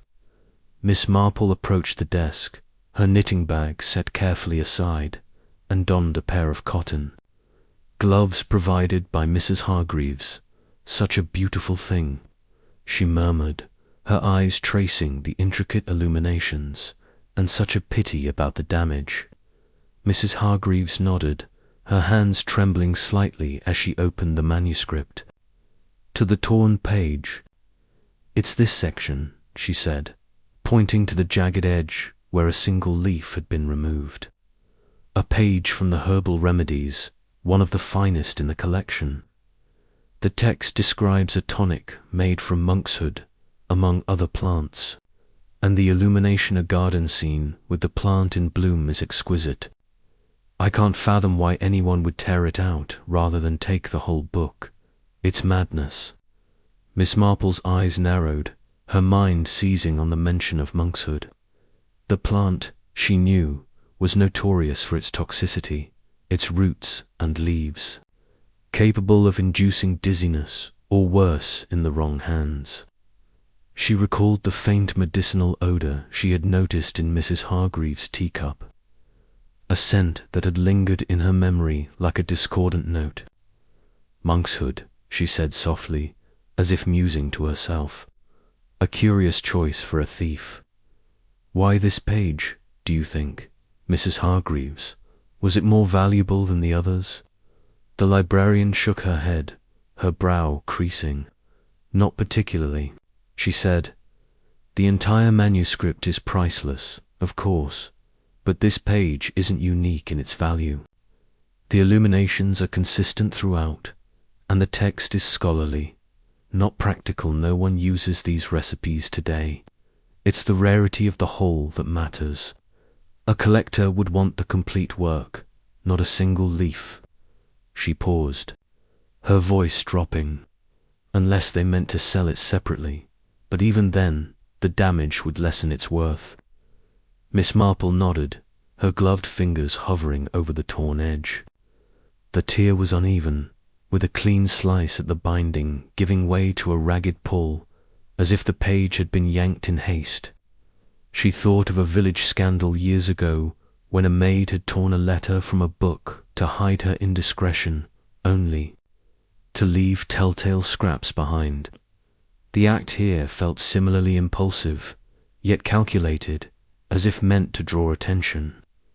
"It's almost as if the tear was deliberate," she said, her tone light but her eyes sharp, "to make us think a theft had occurred, perhaps, when the real purpose was something else."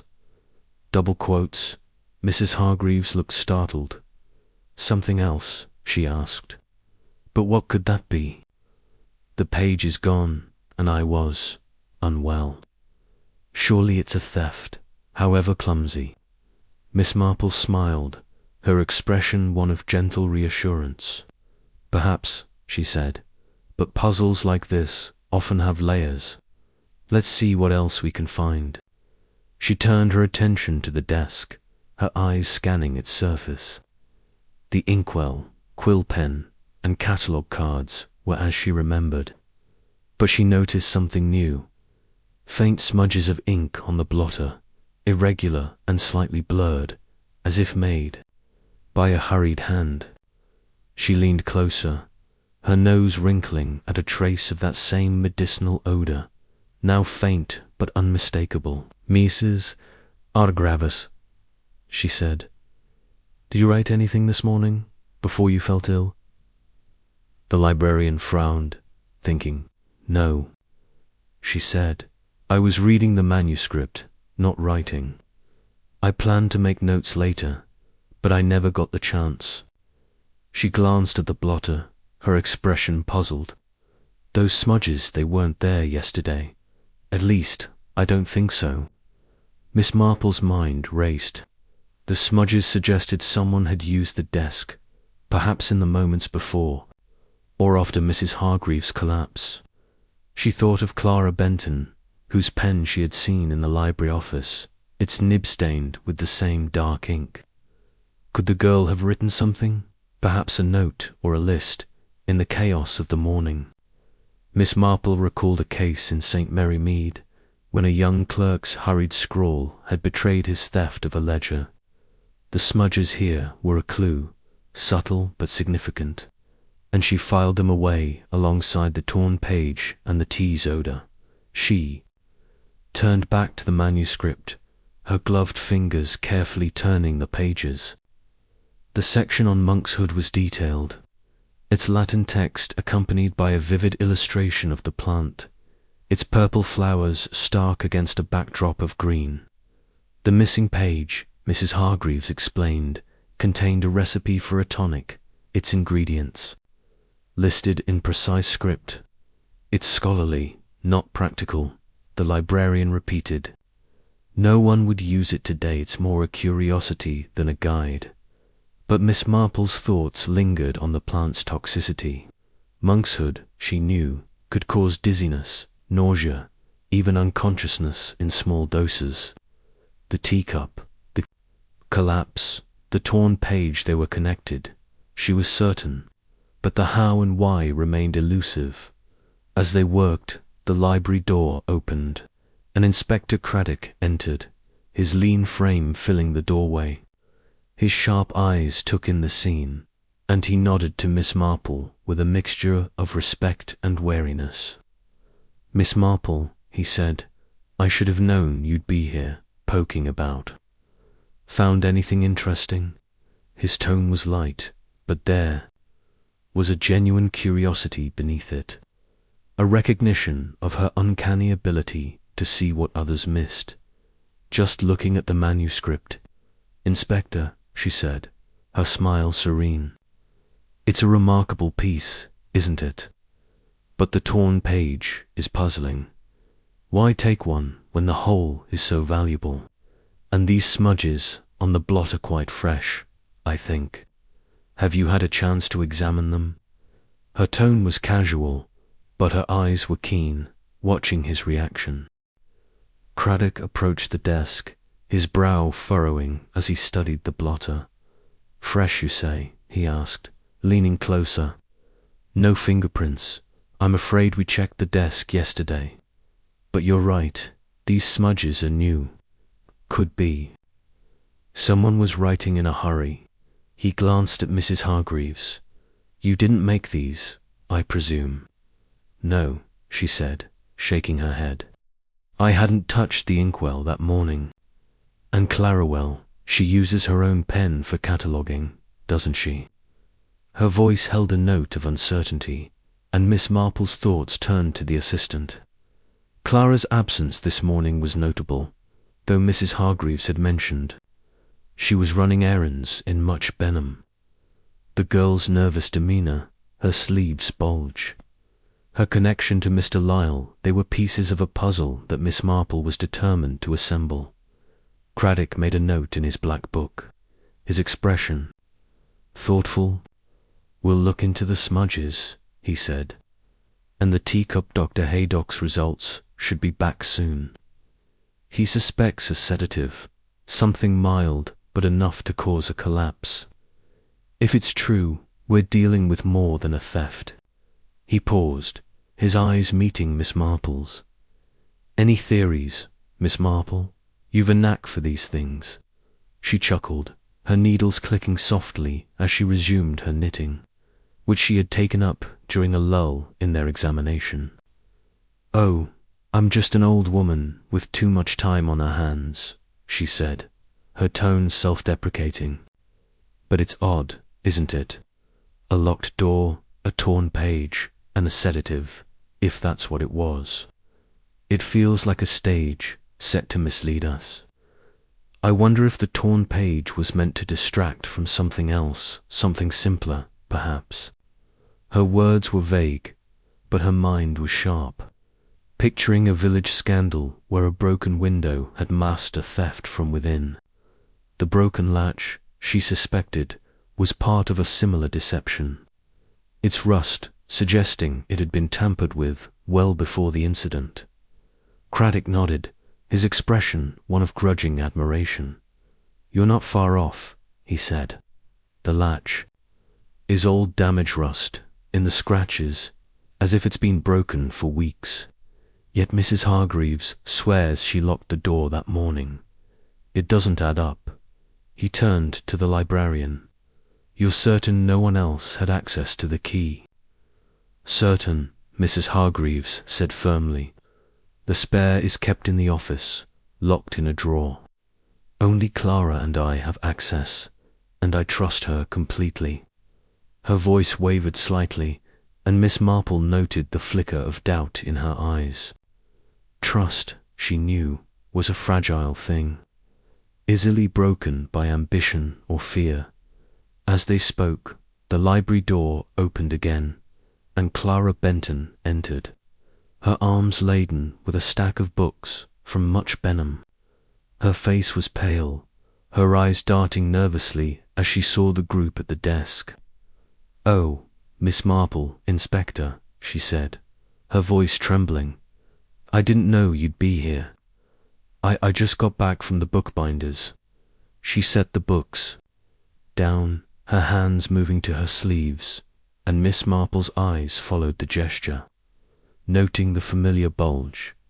You've been busy, Clara, Miss Marple said, her tone warm. We were just looking at the manuscript. Such a shame about the torn page. Did you notice anything odd about it that morning, before you found Mrs. Hargreaves? Her question was gentle, but her eyes were sharp. Watching the girl's reaction, Clara's flush deepened, her fingers tugging at her cuff. No, nothing, she said quickly. It was just as I told the Inspector Torn when I found it. I didn't touch it, I swear.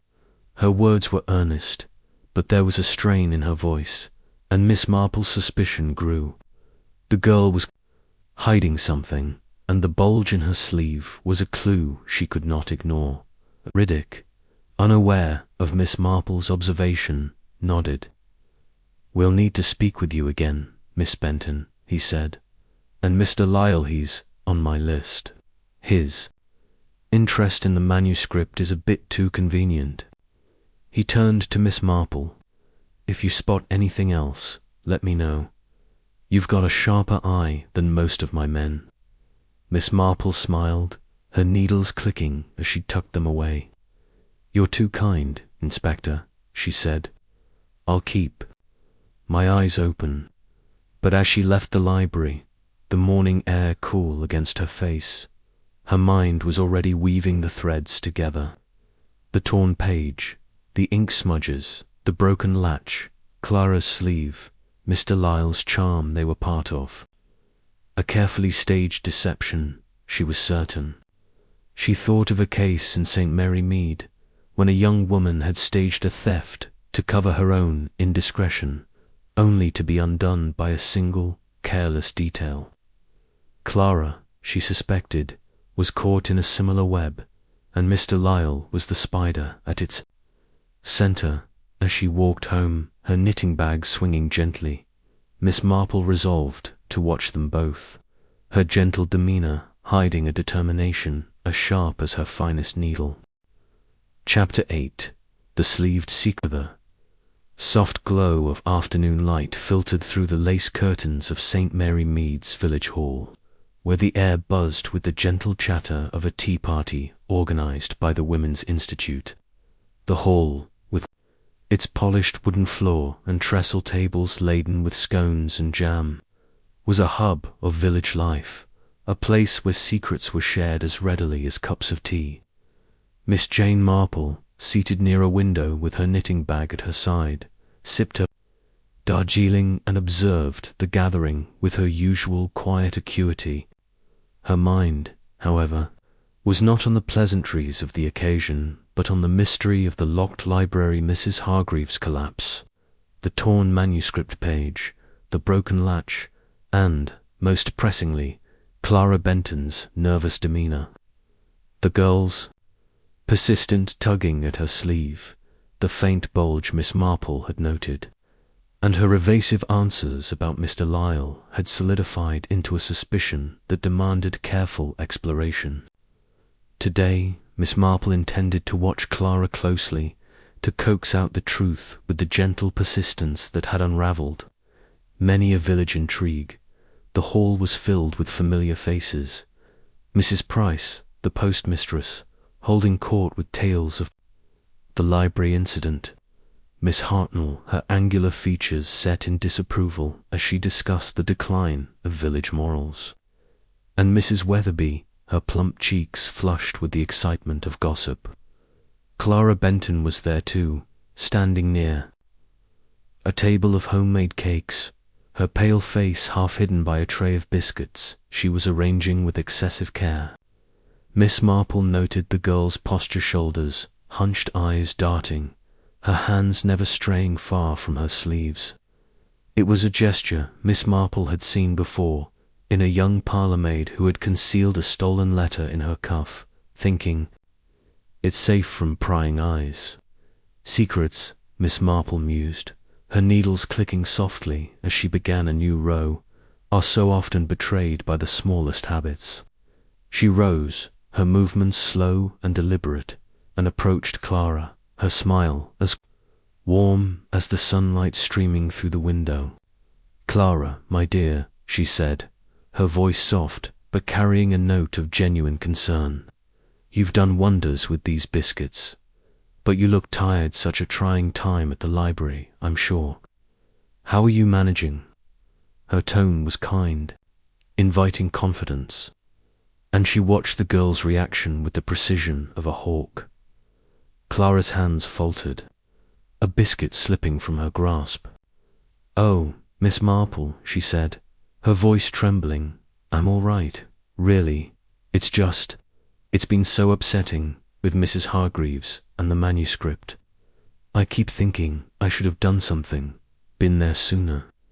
Her eyes, wide and dark, met Miss Marple's for a moment before dropping to the table, and her fingers tugged at her sleeve, the bulge still faintly visible beneath the fabric.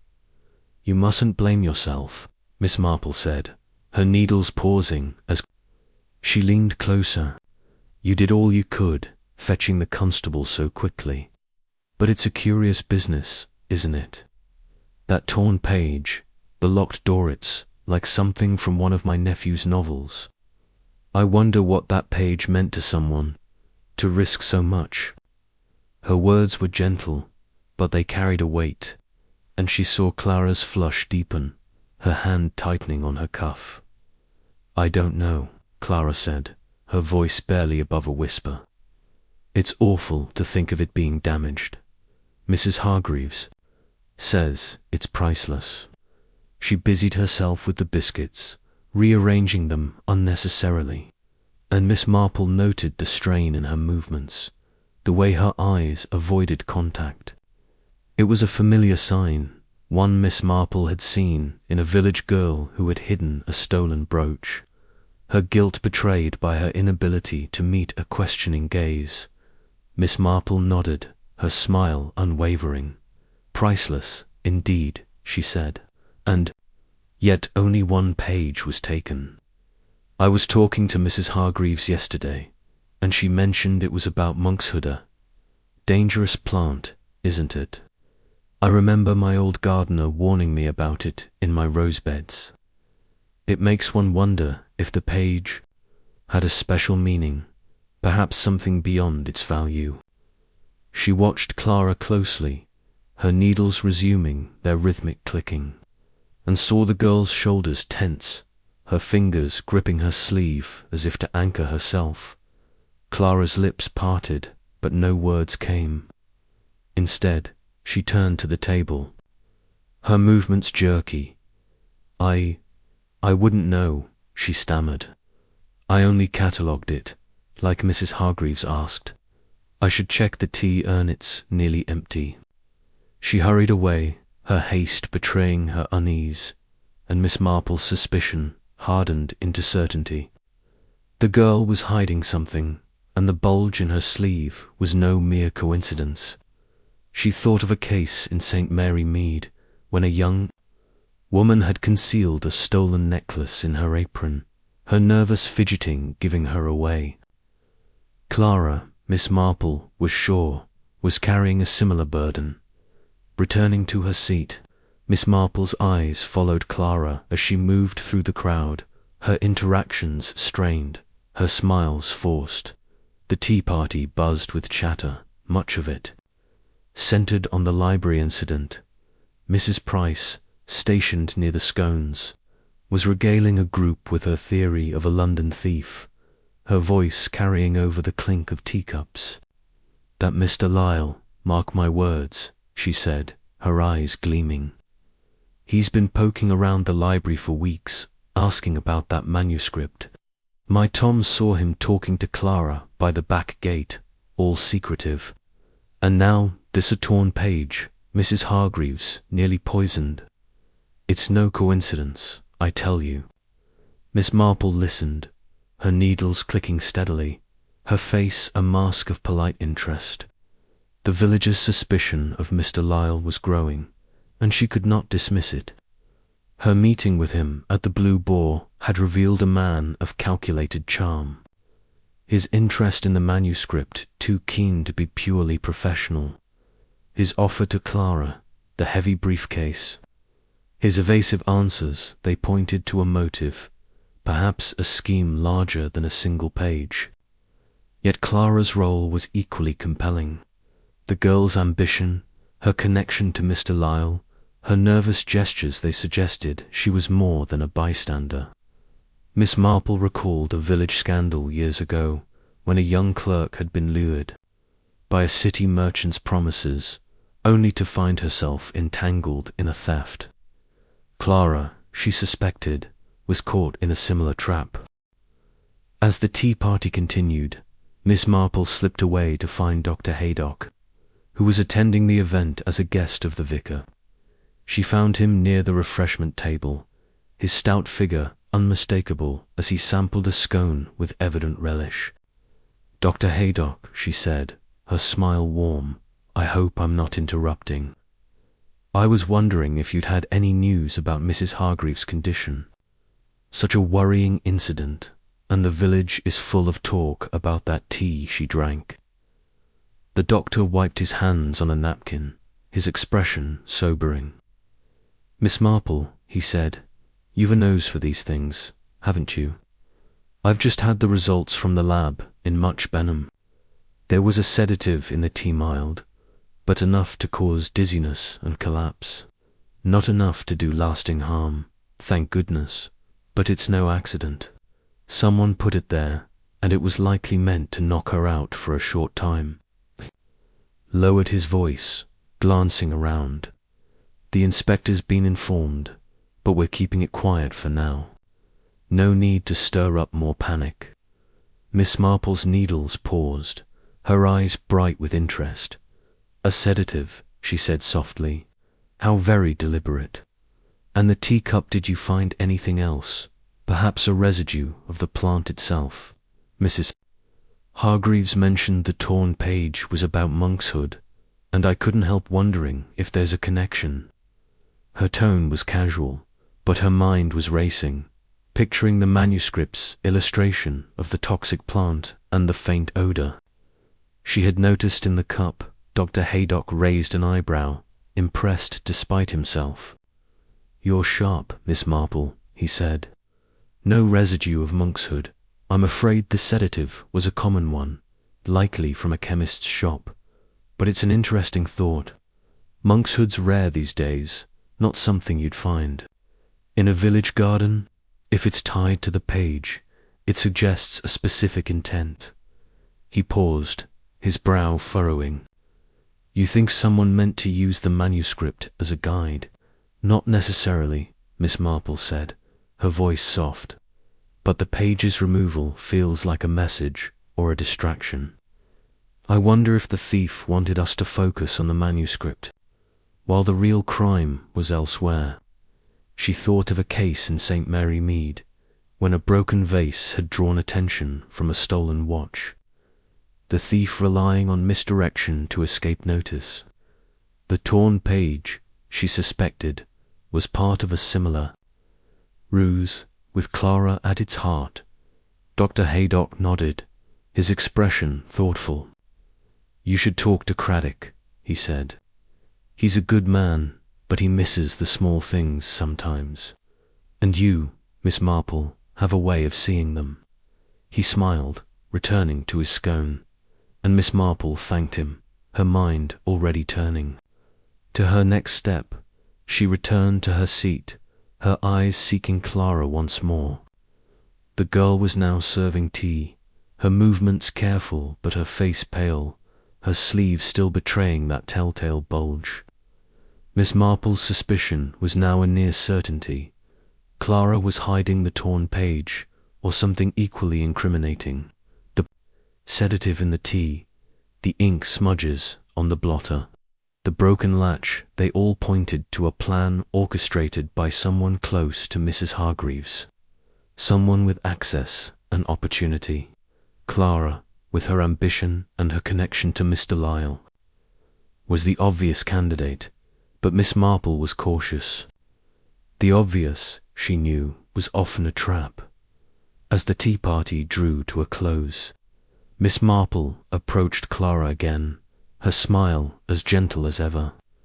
"Clara, my dear," she said, "I'm hosting a small tea at my cottage tomorrow afternoon. I'd love for you to come. Mrs. Hargreaves will be there, and it might do you good to have a quiet moment away from all this. Will you join us?" Her invitation was warm, but her eyes were sharp, watching for the girl's reaction. Clara hesitated, her hand moving to her sleeve. "That's very kind, Miss Marple," she said, her voice faltering. "I'll try to come, if Mrs. Hargreaves can spare me." Her eyes darted away, and Miss Marple knew she had planted a seed. The girl was nervous, perhaps on the verge of confession, and a cozy setting might coax out the truth as she left the hall. The evening air cool against her face, Miss Marple's mind was alive with possibilities. The sleeved secret, the sedative, the torn page, they were threads in a tapestry, and she was close to seeing their pattern. Clara was the key, but Mr. Lyle's role could not be ignored. His charm, his interest in the manuscript, his offer. To Clara they suggested a man pulling strings from behind the scenes. She recalled a village scandal years ago, when a young woman had been persuaded by a city gentleman to steal a family heirloom, her guilt hidden until a neighbour's quiet persistence brought it to light. Clara, Miss Marple suspected, was in a similar bind, her ambition twisted by promises she could not resist as she walked home. The village quiet under the stars, Miss Marple resolved to press forward. Tomorrow's tea would be her chance to draw Clara out, to test her story against the weight of her guilt. And Mr. Lyle would need to watch him too, perhaps arranging another meeting to probe his motives. For now, she would return to her cottage, where her knitting and a pot of tea awaited. In the stillness of her drawing room, she would unravel the mystery of the locked library, stitch by stitch, until the truth was laid bare. Chapter 9. The confrontation. The late afternoon sun cast a warm, amber glow through the lace curtains of Miss Jane Marple's cottage, softening the edges of the cosy drawing room where a small tea party was about to unfold. The air was fragrant, with the scent of freshly baked scones and the gentle aroma of Darjeeling steaming in a delicate china pot on the polished mahogany table. Miss Marple, her white hair neatly pinned and her knitting bag at her side, moved with the quiet grace of a seasoned hostess, arranging cups and saucers with a precision that belied the sharpness of her purpose. She had invited Clara Benton, the librarian's assistant, under the guise of offering comfort after the troubling events at the library. Mrs. Hargreaves' collapse, the torn manuscript page, the broken latch, and the whispers of a sedative in the tea, but Miss Marple's true intent was to unravel the secret she was certain Clara concealed, a secret hinted at by the girl's nervous gestures and the persistent bulge in her sleeve. Today, in the intimate setting of her cottage, Miss Marple hoped to coax the truth from Clara with the gentle persistence that had solved many a village mystery. The drawing room was a picture of comfort, a crackling fire in the hearth, a vase of late roses on the mantel, and a soft rug underfoot.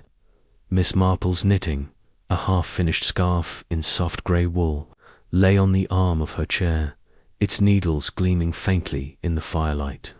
She had chosen this setting deliberately, knowing that a familiar, homely atmosphere could loosen tongues where formal questioning might fail.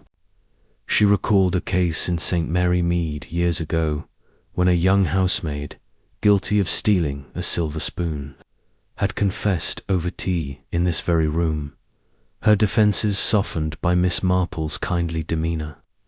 Clara, she suspected, was similarly burdened, her ambition and fear tangled in a web spun by the charming Mr. Lyle. A soft knock at the door announced Clara's arrival. Miss Marple opened it, her smile warm and welcoming. "Clara, my dear," she said, her voice as soothing as the fire's crackle, "how good of you to come. You must be worn out with all this business at the library. Come in, sit down, and let's have a nice cup of tea." She ushered the girl inside, noting her pale face and the way her hands fidgeted with her cardigan, the familiar bulge still visible in her sleeve. Clara managed a weak smile, her dark eyes darting nervously around the room. "Thank you, Miss Marple," she said, her voice trembling. "It's kind of you to invite me. I haven't been sleeping well with everything that's happened. She sat on the edge of a chair, her posture tense, as if ready to flee at the slightest provocation. Miss Marple poured the tea, her movements deliberate, her eyes never straying far from Clara. It's been a dreadful shock for us all, she said, handing Clara a cup. Poor Mrs. Hargreaves, and that beautiful manuscript, so tragic to see it damaged. I was thinking about that torn page, the one about monkshood. Such an odd thing to take, don't you think? I wonder what it meant to someone. Her tone was light, almost conversational, but her words carried a gentle probe. Testing the girl's reaction, Clara's cup rattled slightly in its saucer, and her hand moved instinctively to her sleeve. I don't know, she said, her voice barely above a whisper. It's awful, isn't it? Mrs. Hargreaves was so upset. I just wish I'd been there earlier. Her eyes dropped to her lap, and Miss Marple noted the flush creeping up her neck, the telltale sign of guilt or fear. You did all you could, my dear, Miss Marple said, her needles emerging from her bag as she began to knit, the soft clicking, a soothing counterpoint to the tension in the room. But it's curious, isn't it? A locked door, a sedative in the tea. Dr. Haydock confirmed that, you know, and just one page missing. It's like a puzzle, and I've always thought you young people are so clever at puzzles. Did you ever notice anything about that page, perhaps while cataloguing it? Her question was gentle, but her eyes were sharp, watching Clara's every move. Clara's flush deepened, and her fingers tightened on her sleeve. No, she said, too quickly. I mean, it was just one of many pages. I catalogued them all, like Mrs. Hargreaves taught me. It was about monkshood, yes, but I didn't think it was special. Her words stumbled, and Miss Marple's suspicion hardened. The girl was lying, or at least withholding something, and the bulge in her sleeve was a clue she could no longer ignore. Miss Marple sipped her tea, her face a mask of kindly concern. Of course, she said, but it's strange how things stick in one's mind. I remember a young friend of mine, years ago, who got caught up in a bit of trouble. She was so ambitious, you see, wanted a better life, and someone made her a promise, a grand job, a new start. But it led her to do something she regretted, something she hid until it was almost too late. It's so easy to be tempted, isn't it? Her voice was soft, almost wistful, but her eyes never left Clara's face. The girl's hands trembled, and her cup clattered as she set it down. I don't know what you mean, she said, her voice breaking. I haven't done anything wrong. I just want to help Mrs. Hargreaves. But her eyes filled with tears, and her hand moved to her sleeve again, as if to protect whatever was hidden there. Miss Marple leaned forward. Her knitting paused, her voice gentle but firm. Clara, my dear, she said, I know you're a good girl at heart, but sometimes we make mistakes, especially when we're young and dreaming of something more. If you're carrying a burden, it's better to share it. Secrets have a way of weighing us down, don't they? And I've seen that sleeve of yours. You're hiding something, aren't you? Her words were kind, but they carried an authority that brooked no denial. Clara's face crumpled, and a sob escaped her lips. For a moment, she sat frozen, her hands clutching her sleeve. Then, with a trembling motion, she reached inside and pulled out a folded piece of vellum, its edges jagged and its surface adorned with faded ink and a delicate illumination. It was the missing page from the Walton manuscript, unmistakable in its beauty. I didn't mean to steal it, she whispered, tears streaming down her cheeks. I swear, Miss Marple, I didn't want to hurt anyone. It was Mr. Lyle. He said it would secure my job in London, that it was just one page, and no one would miss it. He said he'd sell it to a collector, and I'd have a new life, a real career. Her voice broke, and she buried her face in her hands, the page trembling in her lap. Miss Marple's expression softened, though her mind was racing. She set her knitting aside and reached out, her hand resting lightly on Clara's arm. There, she said, her voice soothing. You've done the right thing, telling me. But you must tell me everything, Clara. How did it happen? And what about Mrs. Hargreaves' tea? Her tone was gentle, but there was a steel beneath it, a determination to uncover the full truth. Clara took a shaky breath, wiping her eyes with her sleeve. It was Mr. Lyle, she said, her voice barely audible. He came to the library a few weeks ago, asking about the manuscript. He was so kind, said I had a gift for manuscripts, that I could work for him in London. He kept talking about the page, how it was perfect for a collector he knew. Last week, he gave me a powder set. It was harmless, just something to make Mrs. Hargreaves sleep for a bit. I put it in her tea that morning, before I left the library. I was supposed to take the page while she was asleep, but when I came back, she was slumped over the desk, and the page was already torn. I panicked, took it, and hid it in my sleeve. I didn't know what else to do. Her words tumbled out, a mixture of guilt and fear. And Miss Marple listened, her face calm but her mind piecing together the puzzle and the latch. Miss Marple asked, her voice steady, "Did you break it to make it look like an intruder?" Clara nodded, her tears falling faster. "Yes," she said. "Mr. Lyle told me to. He said it would make it seem like someone broke in, that no one would suspect me. I used a screwdriver a few days before, scratched it up so it looked old. I thought it would be so simple that no one would get hurt. But I was wrong, Miss Marple. I'm so sorry." She clutched the page, her hands shaking, and Miss Marple gently took it from her, placing it on the table with care. "You've been very brave, Clara," Miss Marple said, her voice warm but firm. "It's not easy to admit a mistake, but you must make it right. We'll need to tell Inspector Craddock, and you must return the page to Mrs. Hargreaves. But don't be afraid. I'll be with you, and I'm sure the inspector will see you meant no harm." Her words were reassuring, but her mind was already turning to Mr. Lyle. His role as the instigator was clear, but his motives were murkier. Was the page his true target, or was it a distraction, as she had suspected? She thought of a case in St. Mary Mead, when a young woman had been persuaded to steal a trinket, only to discover her accomplice had larger plans. Mr. Lyle, she was certain, was playing a deeper game.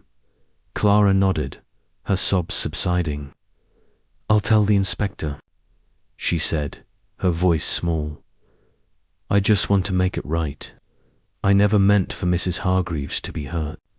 She looked at Miss Marple, her eyes pleading. "You won't tell everyone, will you? The village, they'll never forgive me." Miss Marple patted her hand, her smile kind. "The village will talk, my dear, but they'll forget in time. People always do. Now, let's have another cup of tea, and then we'll go to the inspector together. You've taken the first step, and that's what matters." She poured fresh tea, her movements calm, but her mind was racing.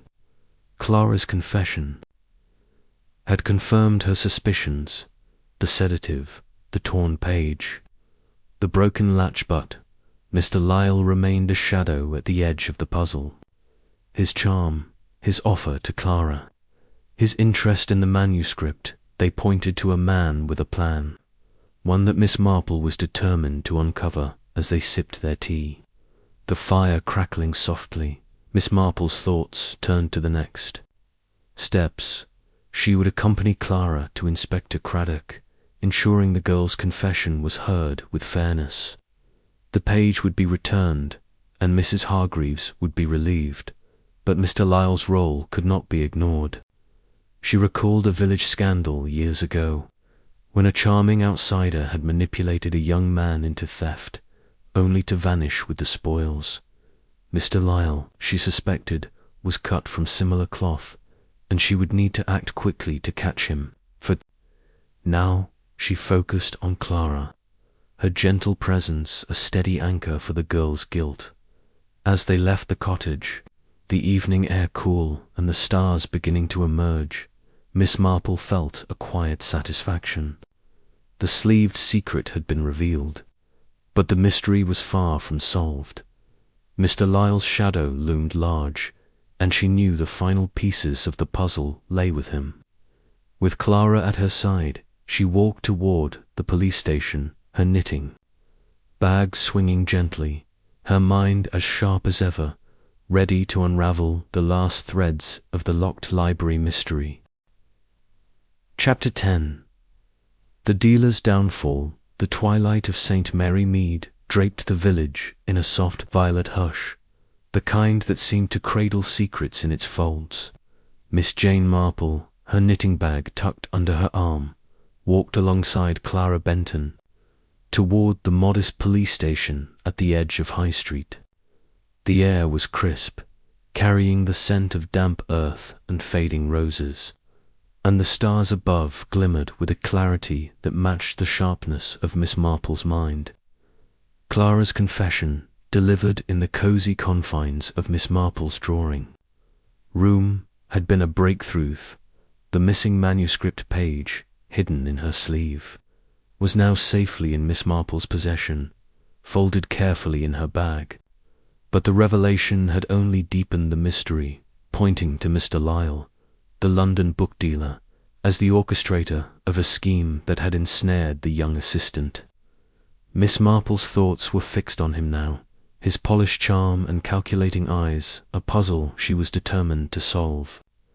Clara's tearful admission had confirmed the sedative in Mrs. Hargreaves' tea, the staged latch, and the theft of the page. But Mr. Lyle's role was the key to unraveling the final threads of the locked library mystery. The police station, a squat brick building with a single lantern illuminating its entrance, was quiet save for the faint scratch of a pen from within. Inspector Craddock, alerted by a note Miss Marple had sent ahead, greeted them at the door, his lean face registering surprise at the sight of Clara's pale, tear-streaked countenance. "Miss Marple," he said, his tone a mix of respect and curiosity. "You've been busy, I see. And Miss Benton, what's this about?" His eyes flicked to the girl, noting her trembling hands, and Miss Marple stepped forward, her presence as calming as the firelight in her cottage. "Clara has something to tell you, Inspector," she said, her voice gentle but firm. "Something important about the library incident. I think you'll find it sheds light on the matter."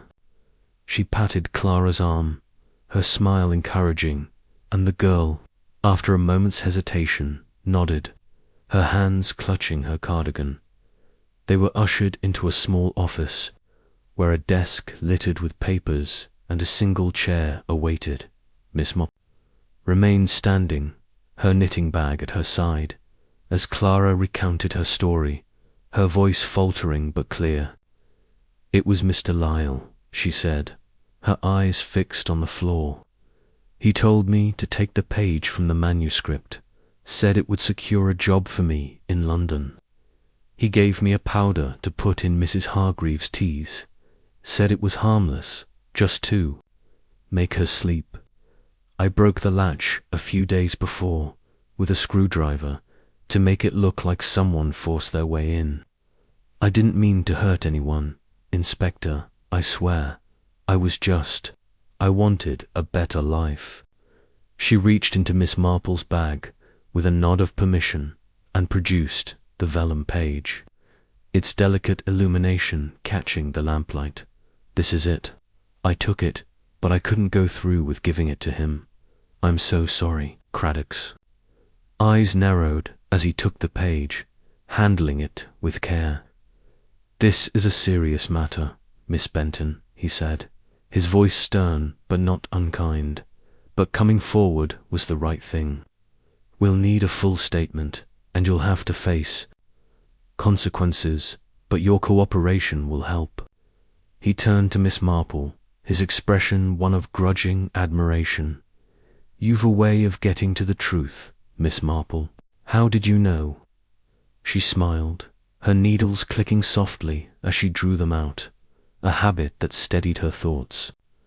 "Oh, I'm just an old woman who notices things," she said, her tone self-deprecating.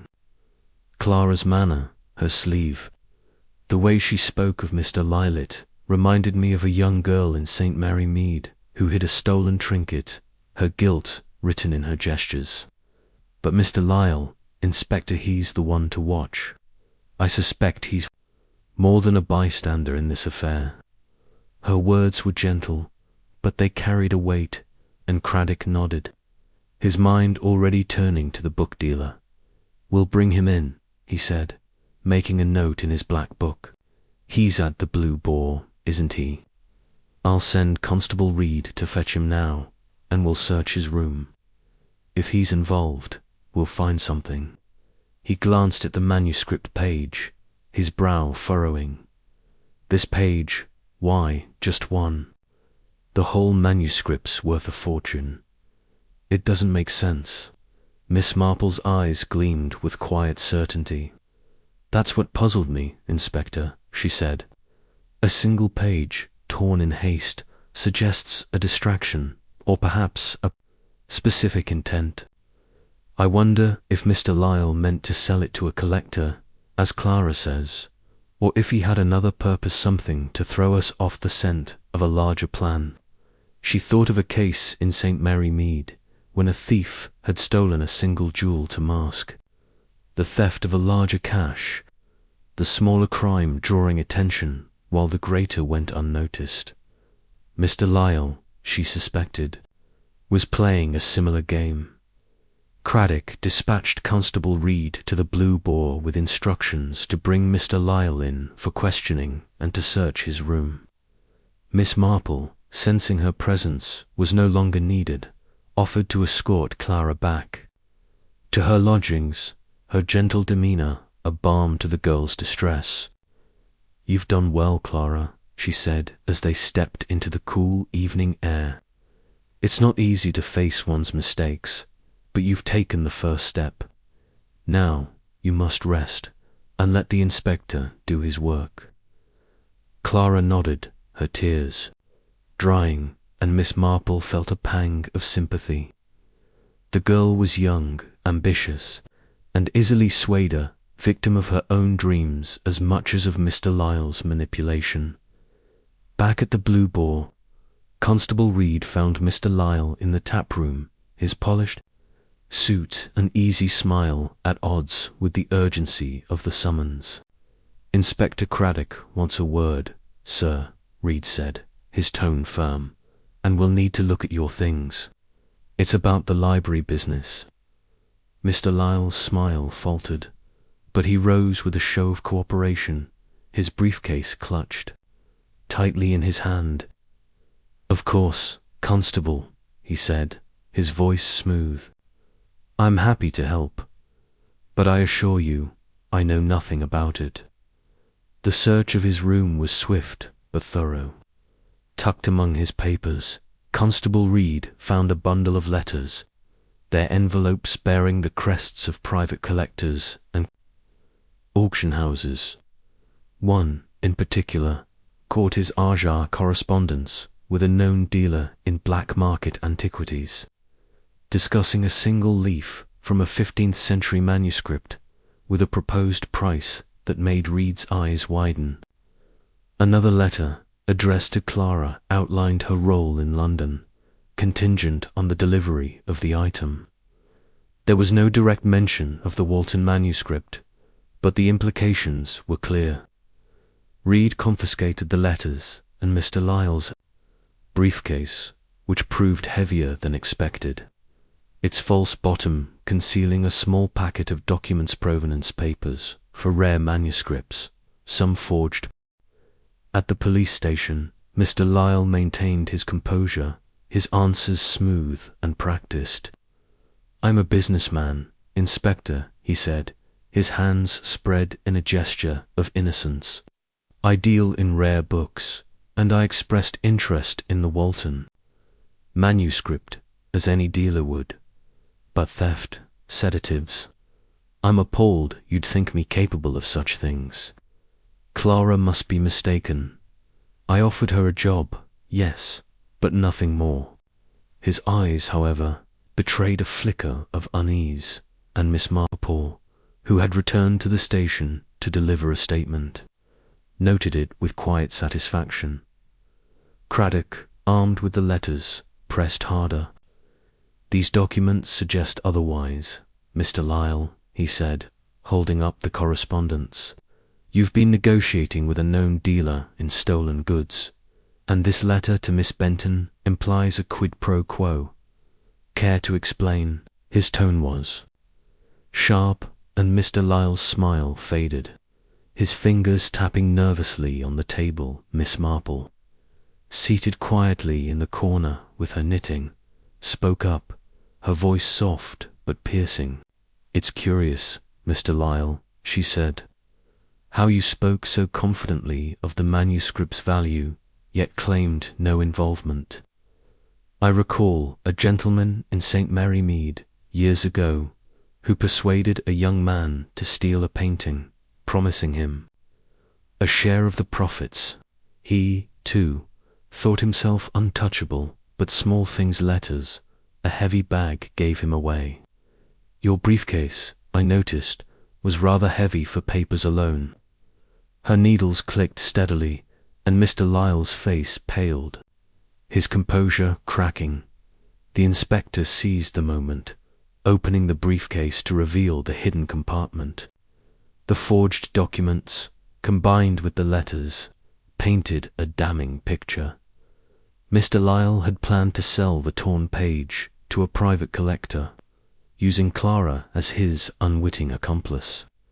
The sedative, he admitted under pressure, was his idea, supplied through a contact in London, though he insisted it was meant to be harmless. "I only wanted the page," he said, his voice tight. "Clara was to take it, and I'd handle the rest.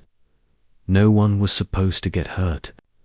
But his plans unraveled further when Constable Red, acting on a hunch, checked the train station. Mr. Lyle's car, parked nearby, contained a packed suitcase, suggesting he had intended to leave St. Mary Mead that evening. "Running, were you?" Craddock asked, his eyes narrowing. Mr. Lyle's silence was answer enough, and he was detained, pending charges of theft, conspiracy, and administering a harmful substance. Miss Marple watched the proceedings with quiet satisfaction, her knitting needles moving steadily. Clara, tearful but relieved, agreed to testify against Mr. Lyle, her cooperation likely to earn her leniency. The manuscript page was returned to Mrs. Hargreaves, who received it with a mixture of relief and reproach. "I trusted you, Clara," she said, her voice heavy, but Miss Marple's gentle intervention softened the moment, reminding the librarian of the girl's youth and regret as she left the station. The night air cool against her face, Miss Marple reflected on the outcome. The dealer's downfall was satisfying, but not surprising. She had seen his kind before men who used charm to mask greed, manipulating those with dreams larger than their means. Clara's confession had been the key, her guilt a thread that led to Mr. Lyle's undoing. Miss Marple thought of a case in St. Mary Mead, when a young woman's confession had exposed a swindler, her honesty saving her from a harsher fate. Clara, she hoped, would find a similar redemption. Back at her cottage, Miss Marple settled by the fire, her knitting in her lap. The locked library mystery was nearly solved, but a few threads remained. Questions of Mr. Lyle's contacts, the extent of his network. She would leave those to Inspector Craddock, confident he would follow through. For now, she picked up her needles, the soft clicking a counterpoint to her thoughts, and let the quiet of St. Mary Mead settle around her, knowing that even the darkest secrets could not withstand the light of careful observation. Chapter 11. The library restored, the soft morning light of St. Mary Mead filtered through the mist, bathing the village in a gentle glow that seemed to promise renewal after the tumult of recent days. The library incident, Mrs. Hargreaves' collapse, the theft of the manuscript page, the broken latch, and the unmasking of Mr. Lyle's scheme had left the village abuzz. But the resolution of the mystery brought a tentative calm. Miss Jane Marple, her knitting bag slung over her arm, walked along High Street toward the library, her steps measured but purposeful. Clara Benton's confession and Mr. Lyle's arrest had tied up many of the mystery's threads, yet Miss Marple's mind remained alert, sifting through the details to ensure no loose ends remained.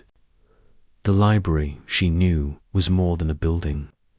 It was a symbol of the village's quiet dignity, and its restoration was as much a matter of spirit as of fact. The library's stone facade stood resolute, its narrow windows catching the morning sun like watchful eyes. Inside, the air was cool, carrying the familiar scent of old leather and polished wood, now tinged with a faint undercurrent of relief. Mrs. Hargreaves, her strength returning, was at her desk, her grey hair neatly pinned, though her face still bore the shadows of her ordeal. The Walton manuscript, its torn page carefully reattached by a skilled bookbinder from Much Benham, lay under its protective lamp, a testament to the library's resilience. Miss Marple, greeted with a warm but weary smile, felt a pang of sympathy. For the librarian, whose trust in Clara had been so sorely tested, Miss Marple, Mrs. Hargreaves said, rising from her chair, "You've done wonders, truly. The manuscript is whole again, and Clarawell, I'm still trying to understand it all, but I'm grateful for your help. The village owes you a debt." Her voice was steady, but there was a tremor beneath it, a reminder of the betrayal she had endured. Miss Marple waved a hand, her smile modest. "Oh, I did very little," she said, her tone self-deprecating. It was Clara's courage in coming forward that made the difference. And Inspector Craddock, of course, he's a thorough young man. She settled into a chair near the desk, her knitting bag at her side, and drew out her needles, the soft clicking a familiar anchor as she surveyed the room. The manuscript, now restored, was a thing of beauty, its illuminations glowing with renewed vibrancy. But Miss Marple's thoughts lingered on the human cost of its near-loss. Mrs. Hargreaves sighed, her hands smoothing the desk's polished surface. "Clara's been like a daughter to me," she said. "I never imagined she'd do such a thing, putting that powder in my tea, taking the page. But she's so young, and Mr. Lyle was persuasive. I suppose I should have seen her ambition. Her restlessness, I blame myself, in a way." Her eyes, filled with a quiet sorrow, met Miss Marple's, seeking reassurance. "You mustn't," Miss Marple said gently, her needles moving steadily. "Young people are easily swayed, especially by promises of a grander life. I remember a girl in St. Mary Mead, years ago, who was tempted by a city gentleman's offer of work. She took a silver locket, thinking it would buy her freedom, but her conscience brought her back. Clara's much the same she meant no real harm, and her confession has saved the manuscript. Her words were kind, but her mind was alert, recalling the details of Clara's story, the sedative, the broken latch, the page hidden in her sleeve. It was a simple plan, yet cleverly executed, and Miss Marple suspected Mr. Lyle's influence extended beyond what Clara had revealed. The library was quieter now, with only a few patrons browsing the shelves. A new assistant, a sensible young woman named Ellen from Much Benham, had been hired to replace Clara, who was preparing to face the consequences of her actions. Inspector Craddock had assured Miss Marple that Clara's cooperation would likely result in a lenient sentence, perhaps community service or a fine, given her youth and remorse. The girl had returned to her lodgings above the library, under strict instructions to remain available for further questioning, and Miss Marple had promised to visit her later to offer support. For now, her focus was on ensuring the library's recovery, both in its physical state and in the trust that had been shaken. As she spoke with Mrs. Hargreaves, the door opened and Inspector Craddock entered, his lean figure moving with the brisk efficiency that marked his work. His sharp eyes took in the restored manuscript, and he nodded approvingly. "It's good to see things back in order," he said, addressing Mrs. Hargreaves, but glancing at Miss Marple with a hint of respect. "The bookbinder did a fine job, and Mr. Lyle's safely in custody. We've got enough on Himthos letters, the forged documents to make a strong case. He's been running a tidy little operation, selling rare books to less than reputable collectors. The page was just one piece of it." He paused, his expression thoughtful. "Miss Marple, you've a knack for this. If it weren't for you, we might still be chasing our tails." Miss Marple chuckled, her needles pausing as she met his gaze. "You're too kind, Inspector," she said. "I only noticed what was there to see Clara's nervousness. Mr. Lyle's charm, the little things that don't quite fit. It's like knitting. You know a dropped stitch can unravel the whole pattern if you're not careful." Her tone was light, but her words carried a quiet authority, and Craddock nodded, his lips twitching with a smile. "We found more in Lyle's car," he continued, settling into a chair. "A ledger detailing transactions with collectors across Europe, some of them tied to stolen goods. He'd been planning to leave St. Mary Mead the night we caught him, likely to meet a buyer in London. The page was meant to be a quick sale, high value, low risk, or so he thought. Clara was his pawn, but she's lucky she came clean." He glanced at Mrs. Hargreaves. "You'll need to keep an eye on that manuscript, though. It's too tempting." "For men like Lyle?" Mrs. Hargreaves nodded, her hands clasping tightly. "I've ordered a new lock for the door," she said, "and Ellen's been trained to handle valuable items. I won't make the same mistake twice." Her voice held, a note of determination, and Miss Marple felt a surge of admiration for the librarian's resilience. The library, she knew, would endure, its shelves a testament to knowledge and trust, now carefully guarded as they spoke. Miss Marple's thoughts drifted to Clara. The girl's confession had been a turning point, but it had also revealed her vulnerability, a young woman swayed by dreams of a brighter future, manipulated by a man who saw her as a means to an end.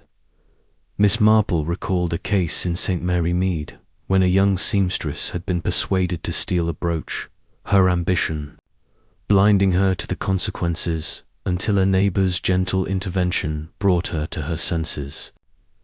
Clara's story was similar, and Miss Marple resolved to ensure the girl was not judged too harshly by the village. Gossip, she knew, could be as damaging as any theft, and she would use her influence to soften its sting. Leaving the library, Miss Marple made her way to Clara's lodgings, the narrow staircase creaking under her steps. The girl was in her small room, packing a few belongings, her face pale but composed. "Miss Marple," she said, rising quickly, "I didn't expect you. I'm just getting ready to speak with the magistrate tomorrow." Her voice trembled, but there was a resolve in her eyes, a sign of the strength Miss Marple had hoped to see. "You're doing the right thing, Clara," Miss Marple said, settling into the single chair and drawing out her knitting. "It's not easy, facing up to one's mistakes, but it's the only way to move forward. The village will talk, of course, but they'll forget in time. People always do when there's a new story to tell." She smiled, her needles clicking softly, and Clara managed a small nod, her hands twisting in her lap. "I just wanted to help Mrs. Hargreaves," Clara said, her voice low. "I never meant to hurt her. Mr. Lyle made it sound so simple, like it wouldn't matter, but I should have known better." Her eyes filled with tears, but she blinked them back, and Miss Marple felt a quiet pride in the girl's courage. "You were young and tempted," Miss Marple said, her tone kind. "We all make mistakes, my dear. I remember a young man in St. Mary Mead who took a watch from his employer, thinking it would buy him a new start. He confessed, like you, and found his way back. You'll do the same, I'm sure." She paused, her eyes gentle but searching. "Is there anything else you haven't told the inspector? Anything about Mr. Lyle, perhaps, that might help?" Clara hesitated, then shook her head. "I've told him everything," she said. "Mr. Lyle gave me the powder, told me how to break the latch. He said the page was for a collector, that it would be gone before anyone noticed. I didn't know about his other plans, the forged documents, the other manuscripts. I was so foolish." Her voice broke, and Miss Marple reached out, patting her hand. "You weren't foolish, Clara," she said. "You were hopeful, and hope can blind us, but you've set it right now, and that's what matters." She rose, tucking her knitting away. "I'll speak to Mrs. Hargreaves and to the vicar.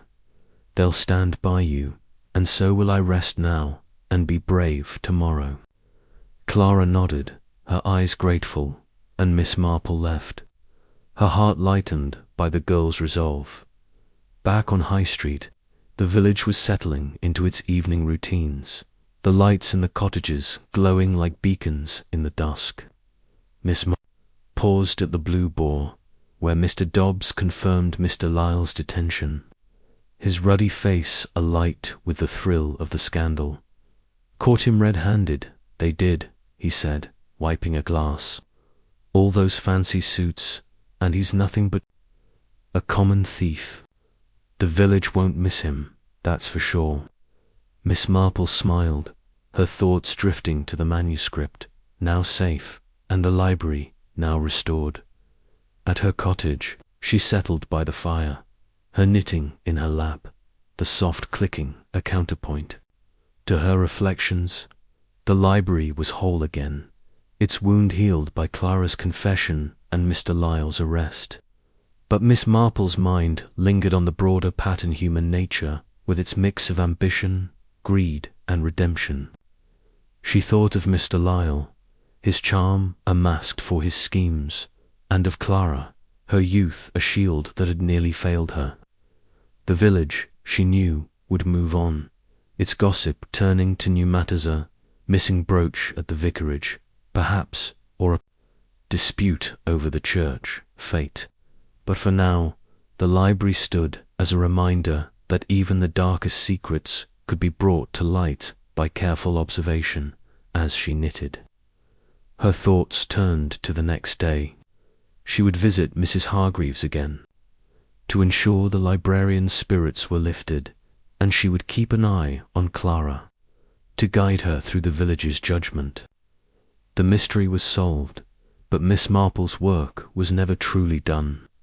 In St. Mary Mead, as in life, there was always another puzzle waiting, another thread to be woven into the tapestry of human nature. With a quiet smile, she set her needles aside, the fire's warmth wrapping around her, and prepared for whatever the village might bring next.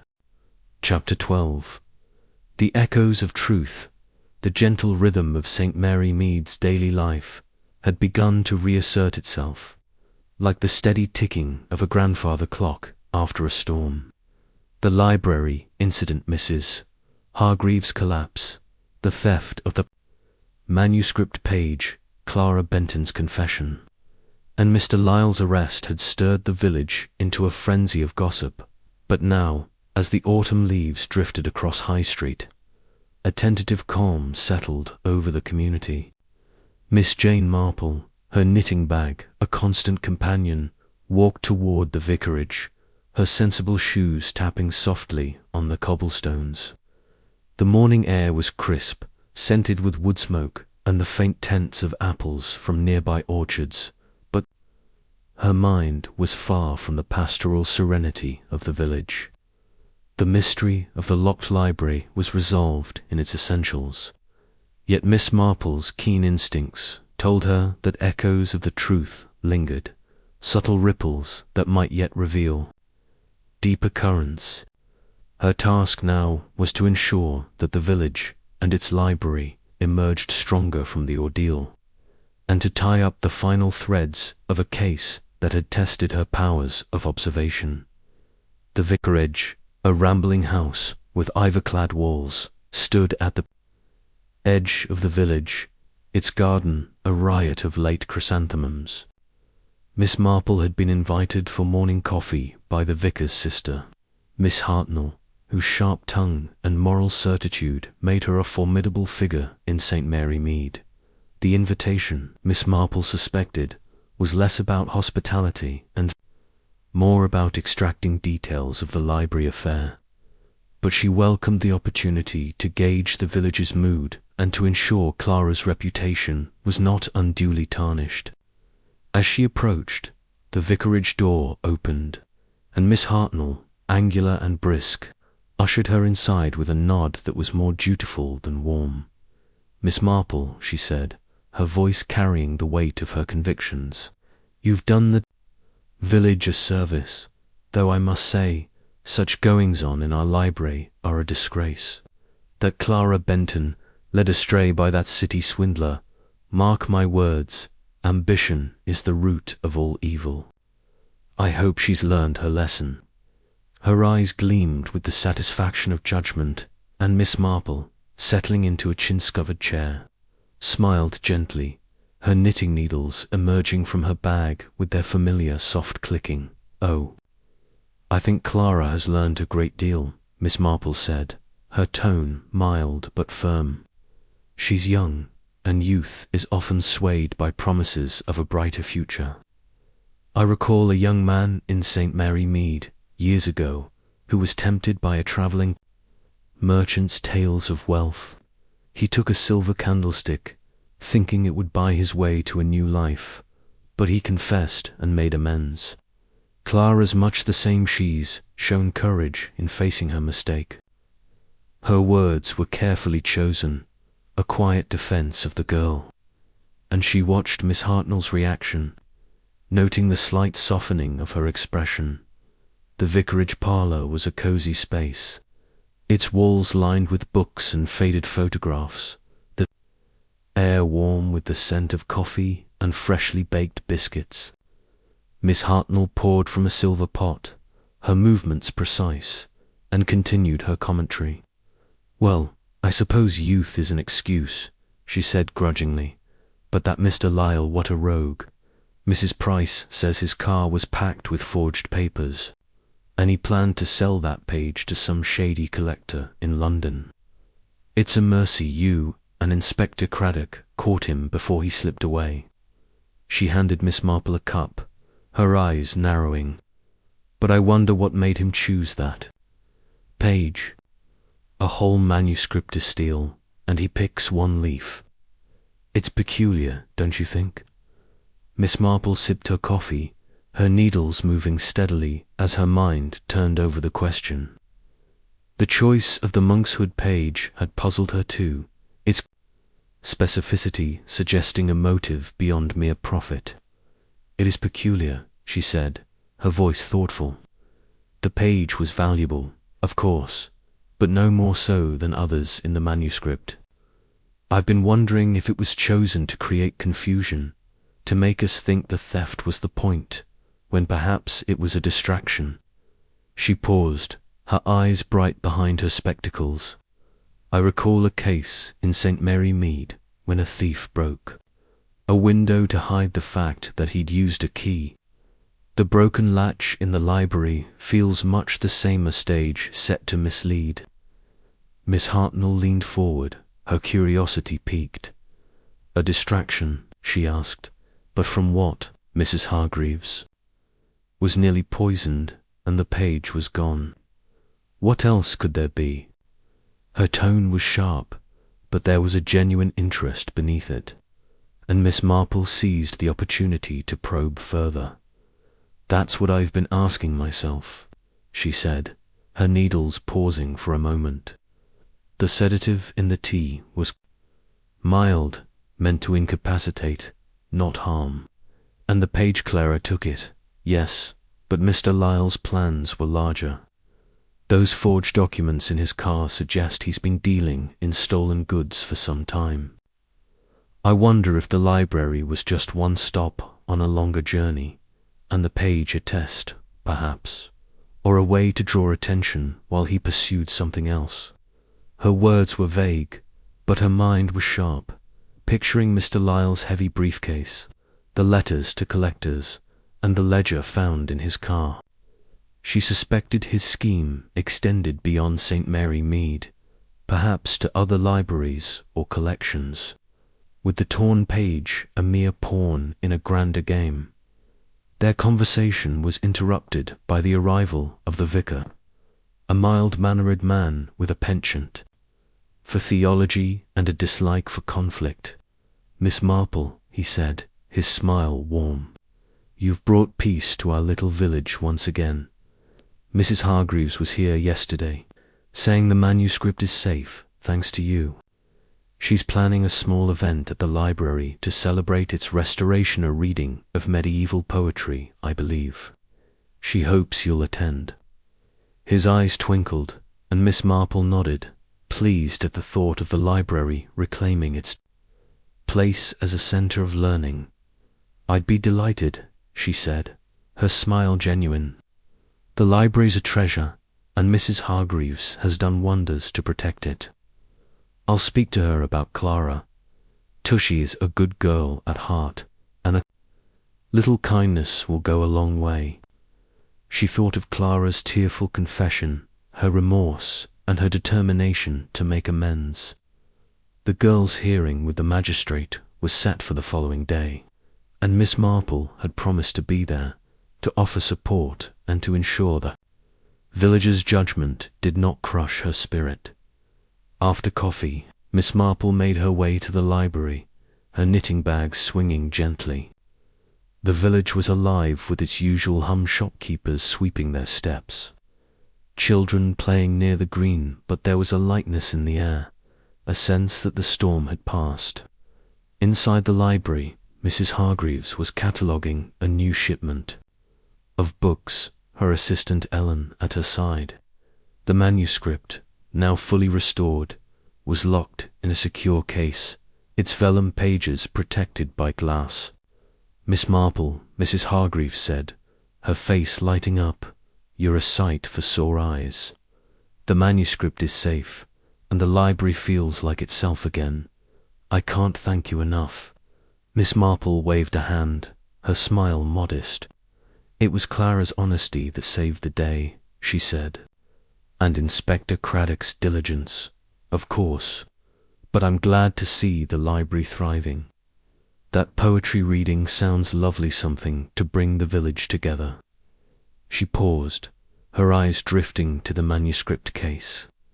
"I've been thinking about that page, the one about monkshood. It's such an odd choice. Did Mr. Lyle ever mention why it interested him so?" Mrs. Hargreaves frowned, her hands pausing over her catalogue cards. Not specifically, she said. He was fascinated by the manuscript as a whole, kept asking about its provenance, its value. But he did linger over the herbal section, saying it was rare to find such detailed recipes. I thought it was just his dealer's eye, looking for something to sell. Now, I wonder if there was more to it. Her voice held a note of unease, and Miss Marple's suspicion deepened. The monk's hood page, with its toxic implications, had been a deliberate choice, she was certain, though whether for its content or as a distraction remained unclear as they spoke. Inspector Craddock arrived, his black notebook in hand. "Miss Marple," he said, nodding, "I thought I'd find you here. I've got news about Lyle. His contacts in London are singing seams. He's been running a network of stolen antiquities for years, targeting small libraries and estates. The page was meant for a private collector, but it was also a test run. He had his eye on a bigger prize manuscript in a manor near Much Benham. Clara's involvement was a way to keep his hands clean." His tone was brisk, but there was a gleam of satisfaction in his eyes, and Miss Marple nodded, her needles clicking softly. "A test run," she said, her voice thoughtful. "That explains the page. It was valuable enough to tempt a collector, but small enough to be overlooked in the chaos. And the sedative, the broken latch, they were all part of the stage, weren't they? To make it look like an outsider's work." She thought of a case in St. Mary Mead when a thief had staged a burglary to cover a smaller theft, the larger crime discovered only by chance. Mr. Lyle's scheme, she suspected, followed a similar pattern, with Clara as the unwitting pawn. Craddock nodded, his expression one of respect. "You've hit the nail on the head," he said. "We found correspondence in his ledger about the Much Benham manuscript. He planned to use the same tricksedative, staged break-in, a single item taken to distract from the rest. Thanks to you and Clara, we've stopped him before he could move on it." He glanced at Mrs. Hargreaves. "You'll want to tighten security here. Lyle's contacts may still be out there." Mrs. Hargreaves nodded, her face resolute. "I've ordered a new safe," she said, "and Ellen's been trained to spot anything suspicious. We won't be caught off guard again." Her voice held a quiet strength, and Miss Marple felt a surge of admiration for the librarian's determination to protect her domain. Before leaving, Miss Marple visited Clara at her lodgings, finding the girl subdued but composed. "I'm ready for tomorrow," Clara said, her voice steady despite her pale face.